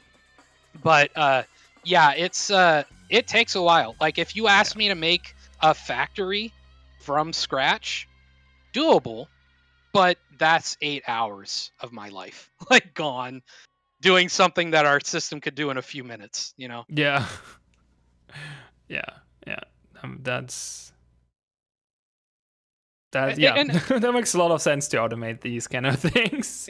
Yeah. Also, I can make levels like as a level designer, but I'm not a level designer. I'm a like a level artist. Yeah. I think Axum, he said the levels that I make when they do get to a point where they're part of a test or something, Yeah. it's like freeform jazz. They're an experience. Like if you ever hear like these levels include the Bickle special, like it's probably gonna be something weird because I I operate with no restrictions. yeah. I know that makes sense. You know technically how to do a level, but you're not on the level design team, so you're not like following their internal or unwritten rules, maybe. Yeah, I mean, like I try and make sure that I know how to do that stuff, so that way, like if they're describing a problem to me, I can at least have firsthand experience with the problem. Yeah, that makes a lot of sense. So yeah, so to answer my own question, basically you did the early dome levels by hand, right? So I'll probably take a while. I mean, like, so Axum did all of the prototyping levels, and that was okay. mostly by hand. I, in this last iteration, I did the conversion from like, here's this prototype art and like prototype kind of like node infrastructure and convert it in, like see what the output is. And then again, like, like the network refactor or the level gen refactor that we did, like try and simplify that and, like make it a bit more robust, right? It's like, this works in this specific scenario, but it's using like some Band-Aid and duct tape here and there. Can we take out the Band-Aids and duct tape and make it like an official, like baked down into stone kind of thing, Yeah, okay. All right. Mythos Tropic right? I just want to say I'm really impressed with how well you all are using modularity in this game. It's very impressive how well different assets sort together. How much did you all have to think about your grid system when you were in more in the planning phase for the game, or did that arise naturally out of the level gen system? Actually, this is an interesting story. When I first came on in 2015, like the first week I was there, I came on as like a level artist, right? And they're like, one of the main things you're going to do is make art for this procedural level generator. And I go, okay, well, like how thick is a wall? How wide is a wall? How tall is it? And they're like, well, we haven't really decided that. It was functional, but it's just like very kind of loose and freeform. And I was like, look, we gotta make these decisions like right now. So we actually I had a bard send me some levels of very, very proto C stores at the time, and figure out, well, here's the standard wall section. We're gonna call this standard wall section. Here's how wide the top, like the floor is in units, and we're just gonna call that how a tile size. Okay. So it was a lot of like very entry level stuff. I had always had interest in doing like procedural, like art for that kind of stuff, but I got a really interesting chance to kind of like build the rule set for that. So it's been there are some early decisions that I made that I kind of regret. Like I know it sounds really, really tiny, but our walls are exactly 4 units wide, a half unit thick, and then our standard wall is 7.2 units tall, because the prototype levels that we were working with had 7.2 as their height, because it was just an arbitrary height that looked good. And if I had just pushed it down to 7, so much of my life would be easier. So much of the level designer's life would be easier. But the problem is now we have literally 100, like interchangeable wall section assets that have like 7.2 unit height. And it's just like, that got baked in. And now we can't snap heights to grid, And Dome, we actually took that as an opportunity. One of the biggest things that we asked when we're making a new tile set is like, is this gonna need new wall sections? Because it's like, at that point, it's like you might as well just throw out most of our existing content, right? Okay. For Dome, we go, yeah, we're gonna do new wall heights because it is gonna be radically different. We're gonna do, we're just gonna kind of treat it as a new from scratch kind of deal. So all the walls are on grid in every direction. It's way easier to snap together imagine. stuff for Dome. Yeah.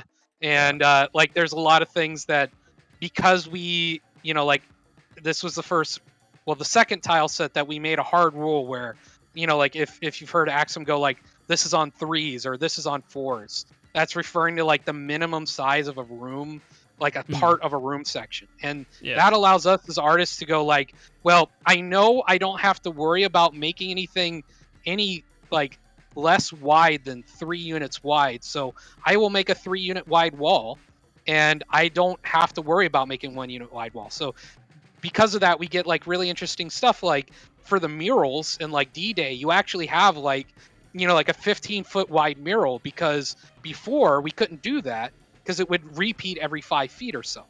Or, if we're talking meters, it's like every 2 meters ish, like something like that. Yeah. The units in due process, they don't actually match real world units at all. I always love it when I see people talk. It's like, how big are these things in like the training area, or like, like what's the distance of this stuff? I'm like, don't even try. Like, I'd say sometime in 2016, somebody went like, oh yeah, we didn't like how people were fitting through the doorway, so we shrunk the players by 10%. And I'm just like, are you kidding? There's so much stuff that matters. Like, that was our rule of thumb, So it's like now, instead of the enforcer being like about 2 meters tall, he's whatever, like 160, 170 centimeters. I don't know. And it's just like, oh my god, and Yeah, so it's like we model stuff for the players, Mhm. like just everything around the player heights, and the player heights are arbitrary. So, Mhm. it's like whose line is it anyway? The points don't matter, the Yeah. units don't matter. I think the tiles in the training area actually have a different size than the tiles in the main levels as well, right? Yes, I can speak to that. I believe the tiles in the training area are 2 level gen tiles wide, which are I 8 asked Ozzy about Unity that, and units. he was like, it's close to one, but he's pretty confident that it's not exactly one. But I'm not quite That sure. is correct because it is a 2-to-1 that's been transcribed onto a 1024 texture, and Oh, the number of okay. pixels that like if you divide the number of tiles on that 1024 by the size of the asset, it doesn't line up perfectly. So it's Mhm. like each tile pixel to pixel for grout is like like 65.6 pixels. So it's like Mhm. kind of like like with leap years, you'll eventually get one that's over. So Yeah. again, like don't try. Okay. I see. I get the temptation, but just like understand there's no hard answer we can give you. I see. I see. Jemison from the Sister podcast asks, has there ever been an internal mix-up tileset that uses parts and sections from every other tileset? And I would point to the training area, because that kind of Mm-hmm. uses things from all tileset, I believe. Well, except Dome, I I guess, mean, because Dome is new. yeah, the training area, like, so the training area has an interesting history of its own. Like, I did the level design for the training area, I guess you could say. Mhm. Like we did the initial gauntlet, we got the design requirements from Bard, and I worked really closely with David and Rob. I don't know if Rob has a has a nickname It's in front of the Particle. community. Sparticle, yeah. So I worked with Dave and Sparticle really closely, and um, at the time, the first version of the training area, we didn't have like an offline mode. So the requirement was this training area had to work and also be literally 10 lanes long, because we had it to where it's like this is built more for like the PAX show floor circuit, right? So it's just like we'll load them all into a Oh. local server, and then they can run through them individually, but they're next to each other. And then Mhm. at the end, we added like a gun range, so that way you're not just standing in a void, or Yeah. just like around waiting for everybody else to do it. So it started out with just kind of like this, just make a gun range kind of deal. Like put the stuff on the wall. We have a gun range. Like we have like a weapon wall for like debugging purposes. Just kind of modify that and put that in. And so I put down some target dummies, and I was like, well, since we're here and this is technically networked, it's a good opportunity to put a couple doors. So we kind of like spec'd out like the requirements for like like a doors area. So it's like Yeah, okay. like yeah, just an opportunity to kind of like experiment. So the Yeah. toxic barrel being knocked over with a little pool is kind of like a representation of environmental damage. Mhm. So the idea was just kind of give you like a sandbox almost to kind of play around in. But yeah, it's like that training area has to do a bit of a load. It has to teach you like a lot of basics, and then also give you kind of like an area to play around in, and do that all in one environment. Mm. So it doesn't quite meet the level that we want it to be at right now, but like we are always kind of like trying to come up with plans to make it better and taking input and all that stuff, and I definitely keep track of it. Yeah. So yeah, to come back to the original questions, we usually, like, aside from training, we usually don't have maps that mix things from different tile sets, because uh, when that happened, like, we had, like, I think Axum made a make a map with one of the partners where I forgot what they did, but they put something. I think they put their arcade carpet into club or something like Right. that, Yeah, into that was class. And the yeah. artists were not happy about this. Yeah, well, I mean, okay, so like there's a lot of suspension of disbelief that you get for like for a game. It's like video game contrivances and everything, but we don't want it to be like so random that anything goes, right? Yeah. Like we still want to like the art's highly stylized and everything, but we still want it to feel like a space. Yeah. And like with the kill house, the space it's like this kind of like makeshift thing that was built on site that like Argus uses to kind of train their incoming employees and cadets at cost. So that's like the like the thematic justification for kill house. And when you start going like, oh well, here's like a full size factory room in the kill house, and there's like $50,000 of heavy machinery in this corner, or like who actually went down and laid down arcade carpet in a club or something like that. And it's like, it's fun, but it kind of stretches the thematic justification of like what this like what the game is trying to say. Like like environmental storytelling, right? Like what story are we telling? Just anything goes, or are we trying to convey something? Yeah, that makes sense. Okay. Just for the meme. Yeah, I mean, we don't making a map is not like, especially if you're watching the map streams, you see that every time Axim or Sandwich are doing something like special, something that's not automated, something manual, it takes them a lot of time. So we usually it would be fun, I guess, to have like a big mashup task set, but it's a map, a big mashup map. But since we could put it to any good, like there's no value in it besides for the lols, and so and I mean it's a lot of work for a joke. So yeah, it's it would be fun, but yeah, it's not free. It's kind of like, again, it's like we're a small company, we only have so many man hours in a week. Like, where do you want that to go? Like improving the game or making a meme map? Yeah, absolutely. Also, I feel like Dome is kind of a mashup mashup tile set already, because it meshes different things together, right? Those are not from different tile sets, but like ruins, jungle, castle, pit, or beach, they all play look very differently, very visually distinct. And I guess they go together because it's this game show feel, right? But they almost feel like a mashup already to me. Oh yeah, definitely. Like the goal for that was to make very distinct room to rooms, Yeah. We have a very small amount of interplay like in blending, but for the most part it is like you turn around and you could be in like like this like sci-fi observation area, and then you're in an ancient ruins, and it's like, we're aware of how much of a whiplash that is, but that's kind of the point. It's this 150% over the top, like game show.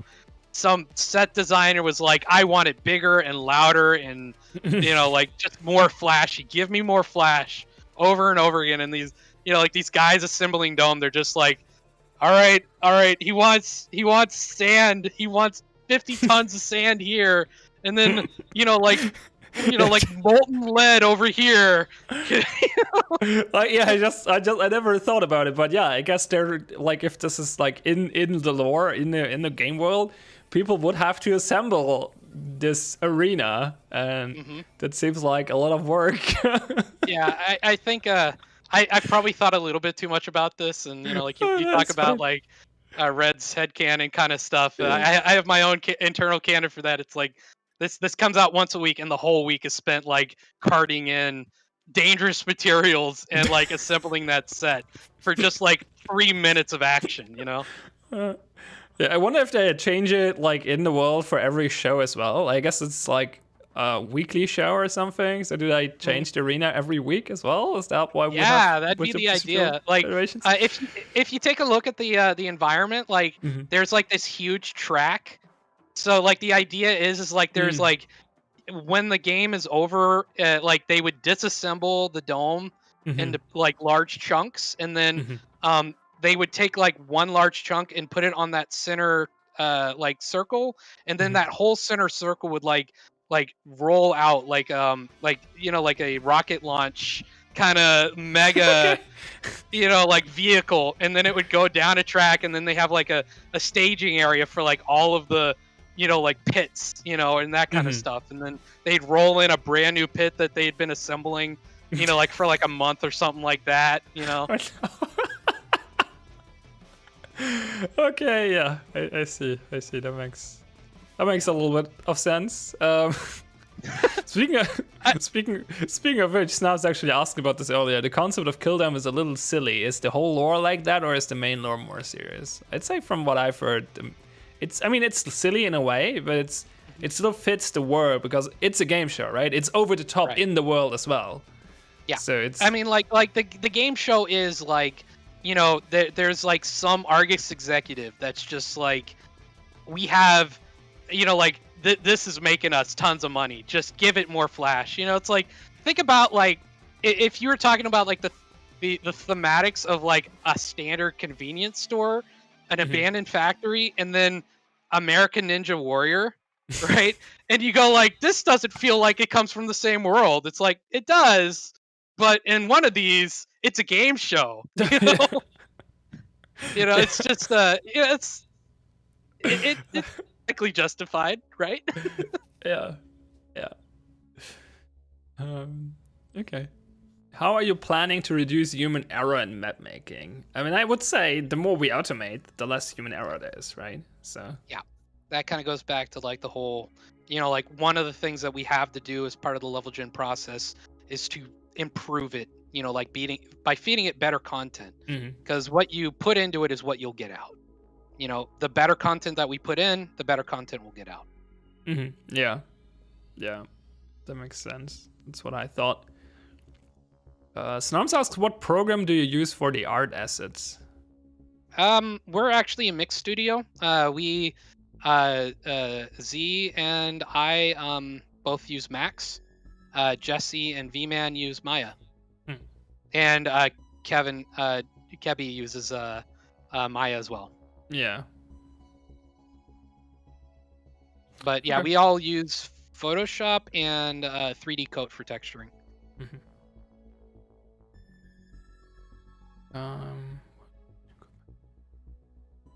Oh, okay. So Jameson asks what you would change in the old or in the original tile sets now that Dome is out, like if you would have the time and the resources. Is there something you have, like a pet peeve with something that you think should be different or could be different? Like, it's kind of like on an infinite timeline, like what could you go back and do differently? Like, I think, kind of moving towards making the environments more lively. Like, I think a lot of what makes Dome work is the audio, right? Yeah. And now that we have a full-time audio designer, like Dome is the first tile set where we've had a full-time audio designer work on it. Like the other ones were, like I said earlier, it's like when I had that pass, it was about building it to spec and not, like building something really robust and fancy and over the top. So I think a really good audio pass for all of the tile sets, I think really is kind of the missing piece there. And, like, I don't really think it's so much the art or anything like that or any one specific thing, but they're just quiet, like, yeah. I think like the C-store background, we have these really aesthetically pleasing, like back alleys and stuff, like they would sound a lot better. They'd be a lot more lively if you walk near one of those and there's like the sound of like a market or, like a dog barking or like maybe, I don't know about moving cars because then that brings up a whole lot. I mean, like on an infinite timeline, right? Like I have all the time and resources I want. Maybe would be like hearing like actually the sound of traffic, the sound of a city, right? It's in the middle of a city, obviously. So so the sounds of a city. If we had infinite time, I would actually like to make the C-store street like a live street. So like running in there, like I said, I come from the modding community from Source. So, like I love those kind of maps where it's like you run out and you get hit by a train and you die, that kind of stuff. I'd love to see that. It's kind of like, I know that's kind of more gimmicky, but, like you run out into a live street, you get hit by a car. Doesn't matter if you had the saber, you're dead, man. Yeah. It's just kind of environmental reaction, kind of stuff like that. Maybe we did some cool, we could have like little prop up characters, like cutouts. Kind of like doing like normal shopping kind of stuff. Maybe that might be kind of fun. But like even like in C-store, the last time I touched it, I actually quietly fixed like the the ramp on the sidewalk to street, so you don't have to jump it anymore. Mhm. And I also grabbed some of the really cool particle effects that V-Man did for the winter thing. So there's like a little bit of smoke coming out of some of the chimneys now. Just like little micro movement like that. Nice. Yeah. Yeah. So stuff that you probably don't like notice if you don't know it's there, but it's like all these little details that form this Korean picture, right? Improve the ambience and the atmosphere. So that's nice. Yeah, that'd be nice. Just a polish pass. Yeah. In Dome, so the Kill House has a version of the slums in the city that are pre-main menu. In Dome, it's the post-main menu version with Gek Tower. Like unifying the skyline for both would be nice, since they are pretty much right next to each other, right? And like we had intention to like add the flying cars to the skybox and like the Kill House, but we didn't get a chance to do it. It's just like it was under a time constraint. So like that's something that we could do if we got some time. I mean, there's other things that are in the main menu scene that should be in like the background scenes that aren't. Like it'd be nice to kind of do like a unification pass. Yeah, that would make sense to sync those up. So speaking of tile sets, I'm just wondering, is there like, can you speak a little bit about the history of tile sets? Like which one was the first one, and like which order were they created? Were there ones that got discarded? Obviously, let's not touch on the future because we don't want to spoil anything. But I think we can talk about the past. Yeah, I'll talk about the ones that are out there. So we started with kind of like our first real level was supposed to be C-Store. We came in, that was like level gen 1. When we pushed away level gen 1, or like when we were focused more on gameplay, we went to more just kind of like a white box kind of deal, which turned into arena, like what people would recognize as arena now. And then later on that got turned into like early Kill House. Like if you look at like if you go on like the blog posts and read some of the stuff from Alpha, and they're in this thing where it's like there's like white rubber walls and like wood and stuff kind of like mismatched. That is like the old Kill House. Those were kind of like the only functional tile sets for a long time, or more accurately, the Kill House was the only functional tile set for a very long time, and like it even had like very simplified, like the cover was baked into the tiles. Like all Level Gen needed to do was place a tile and then place walls, and that's all it was capable of doing for a long time. And the cover was part of the tile. So we built like these per room kind of like. This room is its own tactical challenge. It had like a perch. It had some boxes here in the corner. I individually lit every room.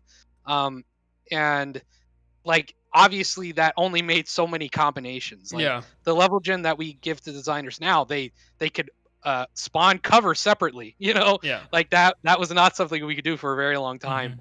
Interesting. But when we started to move back to getting level gen back to the vision of what level gen 1 was, we shifted our focus back to C-Store. And that was kind of like the first tile set we built, and that was the intent for like our main kind of like art tile set. So for some of our PAX shows, we had like this kind of like gameplay level that was kind of arbitrary, and then we had the C-Store as like your final level to show you kind of like a hint of what the art could look like when it all comes together. So we built the level gen to spawn C-Stores correctly, and we started working on factory, like what you would consider factory today. There was actually a level gen 1 factory that was nothing like anything you would recognize. The one with the lighthouse? No, this is even before that. Lighthouse that is only arena then? Where does lighthouse fit in? I Yeah, know there's arena, a public like, clip of Kevin dying in lighthouse. So that's what I would call like arena, right? That has all the arena art in it. So that's that, and that kind of became Kill House, or was retired for Kill House. And once we got C-Store mostly functional, we shifted to working on modern factory. Bard did the initial prototyping for that. I took over and did like the converting the prototype into an actual level. That level just could spawn. And Mm. then also right before that, I took a side week and then made Kill House into what you would kind of start to recognize today, where it's like all wood. It was, at the time, it was CQC Kill House, where literally like the Kill House was as big as a storefront. It was like 3 rooms and it was tiny and it was very concise, but it was literally just one room that had its own identity, which was kitchen, and then the rest was like wooden, just wood and tires and like those huge Jersey barrier kind of deals. So we started to grow and improve Kill House. We started to work on Factory. We made Factory. We started making real art for Factory. We tightened up and more or less finalized C-Store. I think around that time, Arcade was like the last room in C-Store to come in. After that, it was just like C-Store, Factory, Kill House for a very long time until we started working on Dome. And that was kind of our opportunity to do something completely different, right? But yeah, in the meantime, we still continue to work on our old tile sets. Like C-Stores had tellers turned from like a cluster, something that the level designers drop in. It's like this little island to like a room, And is it a room now or a sub room? It's a sub room, right? Okay. Well, the concept of a sub room is still fairly new. So it's like it's a sub room, but sub rooms are still rooms. Yeah, technically. Yeah. I mean, they do the same thing, right? They're getting pieced together, similar how rooms are getting pieced together. So it's basically the same thing, I guess, but just on different level in a way. Yeah, it's one of those kind of things. It's like a new tool to kind of work with, and we're kind of seeing like kind of exploration of what subrooms can do. It's kind of like you get a new tool in your toolbox, and it's like, we just delivered like a tack hammer. It's like this tack hammer is great at hammering down tacks, but then it's like, I noticed you're starting to use this tack hammer to use what we have the sledgehammer for. Like you can use the sledgehammer for this, but maybe just focus on using the tack hammer for tacks, and then, like knocking out this wall with a sledgehammer kind of deal. So I think subrooms are still in kind of like this experimental phase where it's like, where are they most useful and where does their utility actually start to go down? But yeah, to follow up on that, we continue working on the old tile sets to a degree. C-Store, as you just mentioned, changed the teller. Also, we have some C-Stores with fridges now, which is also a sub room. And there's some work being done on Factory as well, on multiple things. So yeah. All right. I think it's a good point to wrap this up. Sure. And I think it was very interesting. I appreciate you having me on. Yeah. Getting a look at the more technical side on a lot of things. All right. Okay. Cool. So anything you want to put out, like anything else you want to say to the community, or you want to someone you want to mention, or? Well, I just want to say you guys are awesome. Like, it's the community that's keeping this game going. I still can't believe that, DPL exists. I'm so close to this game and its overall development that I still feel a little shocked when I read like a review that's just absolutely glowing. I'm like, you really think that? It's so nice of you.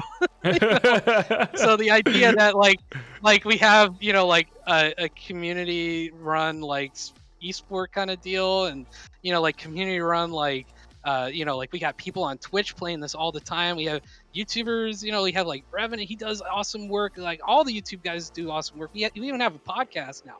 That's amazing. Like I love seeing this community grow, and I'm happy to be a part of it.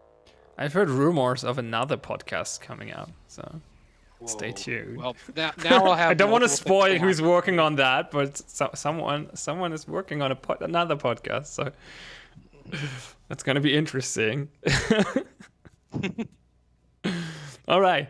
Okay. Cool. Yeah, I can second all of that, definitely. So. Jackson's getting angry at the second podcast. Well, I mean, like even like I mean, you came through the community. Like I love watching Yeah. your YouTube videos on the game, and it's I'm glad that you're here. Like it's great to see that we could, like not just like like have people participate, but like actually, like give them new opportunities. Like Axum and Sandwich, both community guys. Yeah. That, I mean, Axum was and around Aaron, for like Ozzy, ever, I guess. Ozzy But too. yeah, but I think we have Sandwich, Ozzy, and me are all like got hired from being an alpha tester, basically. Yeah, and Ozzy, that guy, he works. He's also really He's a really good crack. at the game. We Yeah. we do we do internal playtests every day, and like Ozzy. my my afternoon is determined if I'm on the same team as Ozzy or the opposite. Like the period where the Saber was just super ridiculously overpowered. It's like I try and come up with fun names for the day-to-day YouTube videos. Yeah, I It's always like- enjoy these. By the way, I just looking at the channel to read the YouTube the video titles. Yeah. I think one of them was like crime, line of sight with Ozzy, sentence, death. I no, got lucky in the test I joined last week, I believe, on the new tile set that's been worked on. That we don't want to spoil yet, but we had a prototype test, and I got lucky. I got on Ozzy's side, and we pulled up some crazy tactics, so that was fun. Oh my god. Yeah, I was on the other side of that. There's he also can curate like the maps that we play on as a dev team, and let me tell you, like he makes sure that we're aware of like like the kind of maps that you guys are playing on all the time. Like I think the last set that he picked was like, these are maps that I feel have dominant strategies that are super obvious. Like let's see what happens when the devs play this over and over again, because we get our maps refreshed. We do like a very small build of like only about 4 or 5 maps, and then we play it over and over for like about a solid week. So it's interesting to see what he picks, and sometimes it's like, yeah, you see this, guys.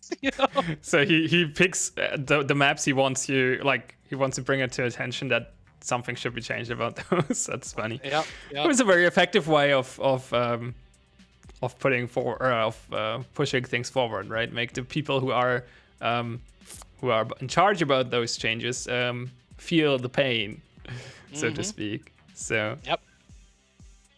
I think it's a great That's system. It can be frustrating in the moment, but it's a great way to get an idea what the game's all about. Yeah, absolutely. All right. Okay. Thanks again, Ben, for being here. Ben Bickle. However, I'd switch from calling you Ben to Bickle and back and forth a few times during the video. The stream. I've changed my Gek name on the Discord. I've gone by both. I was Gek Bickle for a you while, and then when somebody was like, "I am the true Ben," I'm like, "No, I am Gek Ben now." It's a bit confusing because we have another Ben, but he's usually called Sandwich, so that works out. That's right. Well, what's really bad is that we're in the same stand-ups. Yeah, well, I mean, you're in all the stand-ups, so that's easy. Yeah.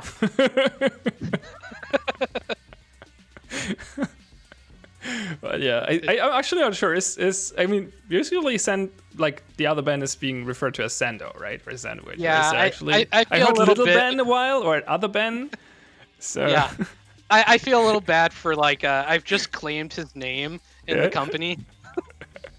I call him Ben. first. I at least call him Ben. Okay. But I can because I don't refer to myself in the third person. I mean, yeah, that's obvious. Like if you're calling someone Ben, then you're probably not talking to yourself. So that makes a lot of sense. I actually had the same thing happen at my old job, or other job, I should say, in a way. Where I was there and was the only Tim, and then another Tim joined, and we had this little banter going on, who's the real Tim and stuff like that. So that was fun. Yeah. Well, I don't want to hold you up too late. I imagine it's like some ungodly hour at where you're at. Oh, it's But 1 yeah, a.m. It's fine. goodness. It's planned. All good. I'll do this every week. I'm fine. All right.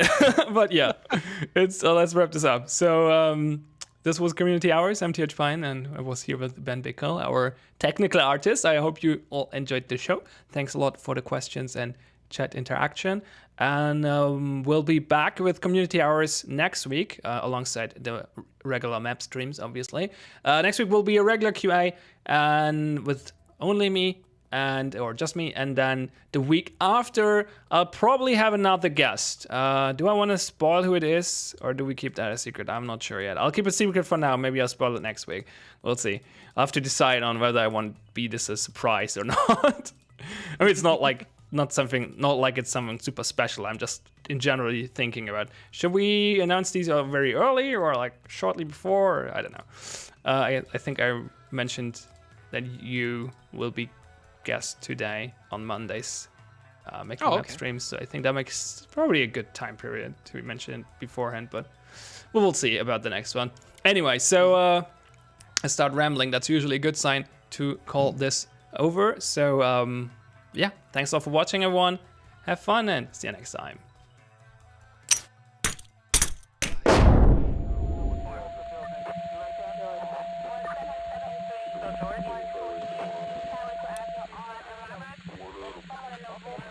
I'm receiving at 39.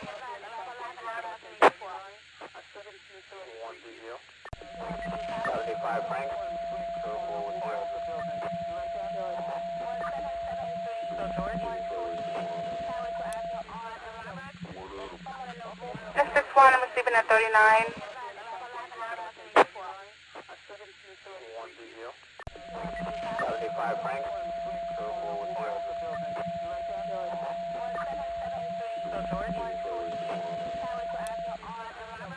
I'm receiving at 39.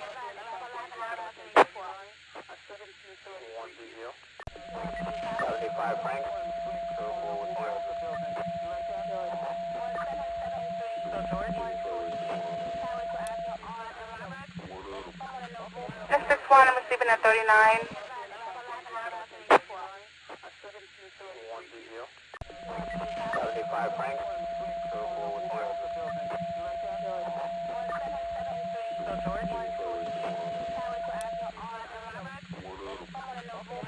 I'm receiving at 39.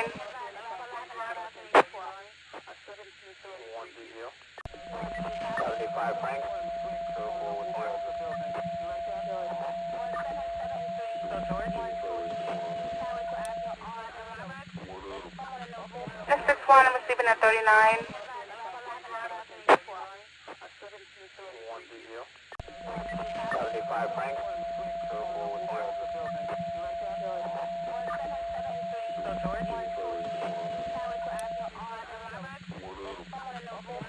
I'm receiving at 39.